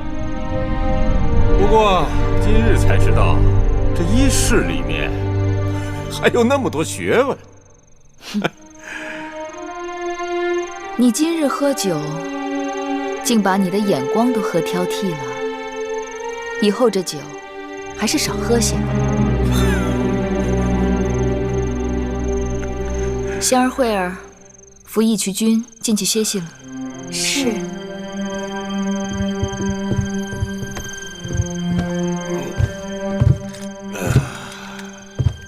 这酒啊是要喝的，我不喝，怎么知道太后的母国来人了呢？啊！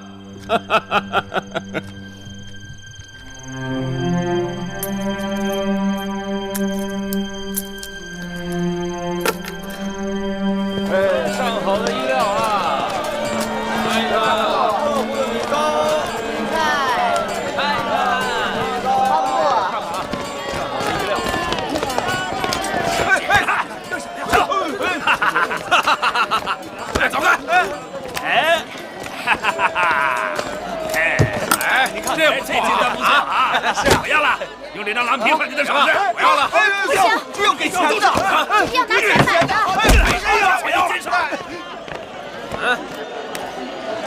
别听我要了，什么钱？赶走你不要钱，就是给打脸了。哎，我的哥呀！我的脖子，你不要给钱了！别老子追着要钱，我看你想挨打吧！你他妈要什么钱呢？谁在兴师捣乱？抓起来！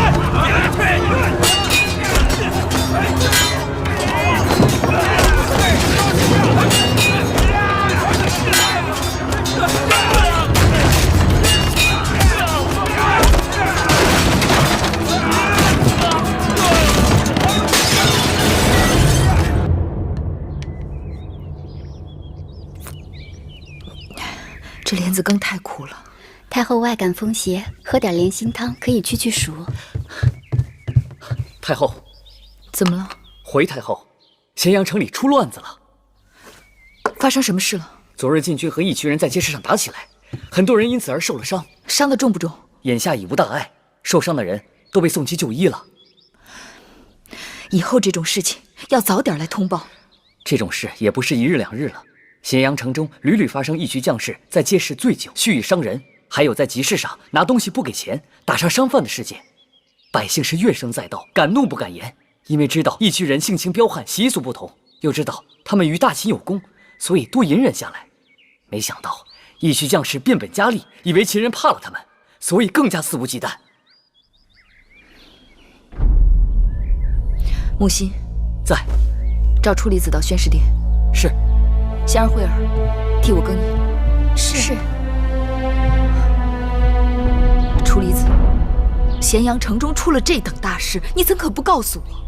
若当真演变成了义渠人与秦军在咸阳城中的混战，那该如何收拾？太后今日不问，臣也是要说了。太后纵容义渠人，还要到何时啊？若说当日他助大王登基有功，当年禁军中鱼龙混杂，他护卫恭进有劳，那太后以金帛土地封赏也就够了。太后与义渠君有情，单留义渠君在宫中，纵有闲言，都是小节。可如今，义渠人的营帐就设在咸阳城内，他们在咸阳屡犯秦法。虽然臣曾答应过太后辅佐内政，但若是太后再这样纵容下去，只怕臣难以继续坐在这个相位之上啊。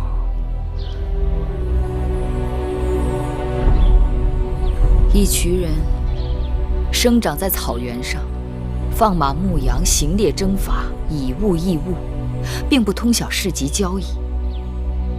他们在外征战，回到部族之内，所有东西都是共享的，所以也不懂得在咸阳城里拿东西是需要给钱的。他们习惯了大块吃肉，大口喝酒，一言不合拔刀相向，原也是旧时风气。若是在草原上，是习俗；可在咸阳，却是犯禁，是违法。太后所言极是，这里是秦国，不是义渠。太后曾经说过，秦国推行商君之法，无论王公大臣、庶民百姓，都必须遵守，违法必究。可若是义渠人成了法外之臣，那秦国的法度岂不成了一句空话？处理子的话在理。眼下义渠人是匹野马，驯好了可以驰骋疆场，驯不好就会撕咬伤人。所以当务之急是你我必须尽快想个办法，如何给他们带上缰绳。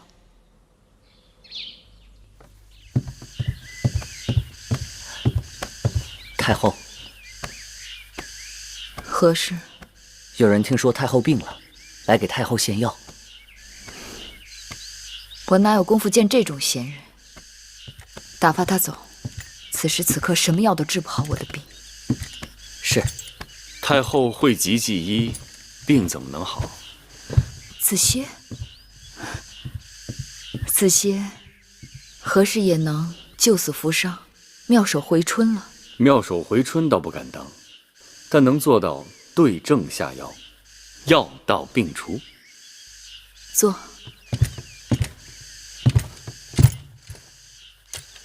月儿这几日果然清瘦了不少。腹热烦渴，今日又添了头痛。我已知晓昨日咸阳城里的事端，你头痛，无非是做难如何处置义渠君在咸阳的人马。子歇，义渠人助继而登基，又帮王军东征西讨，平定诸公子之乱，的确是有功于秦国。但他们与我们秦人习俗不同，性子又野惯了，不是几日就能改变的。不处置他们，无法向朝廷百姓交代；处置他们，轻了重了又都不是。他山之石，可以攻玉。太后可记得3年前，赵国和燕国联兵一起灭了中山国，从此赵国的势力大增。赵王雍回到赵国，强行推行胡服骑射，此后大小数战均未有过败绩。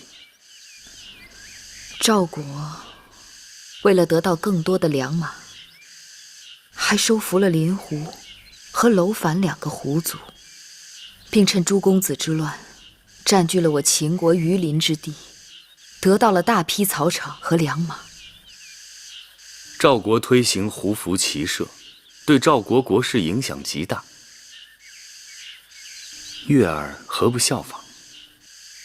胡服骑射？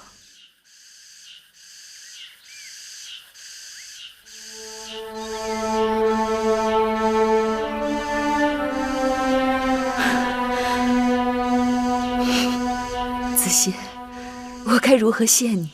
谢字就免了，只是告诉我，这副药是否好用？的确是很好用。太后是说利用义渠人马？是。这几年，赵国胡服骑射，厉兵秣马，扩张疆土，成为诸侯中的强国。楚离子，过去与诸国交战都以兵车为主，有千乘之国才能称之为大国。可车战的年代已经过去，接下来与敌国交手，骑兵才是要害。要与赵国在骑兵之战上争个高下，就必须要有义渠之骑兵。不，我要的是一支我们秦国的骑兵。从今日起，秦军要与义渠军队一起操练作战，学会骑兵之术。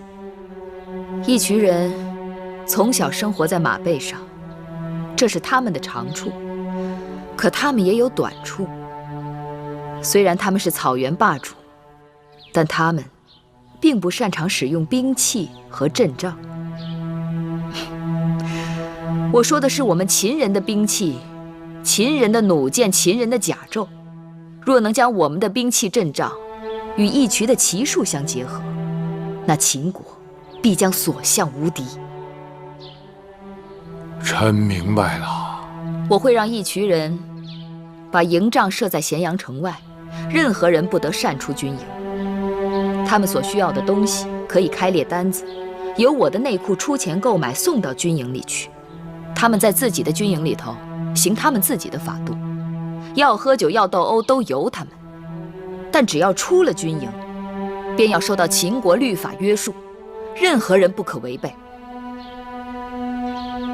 之前他们有过违法之事，是我未曾昭示于他们，所以就由我出钱，以钱代罚，如何？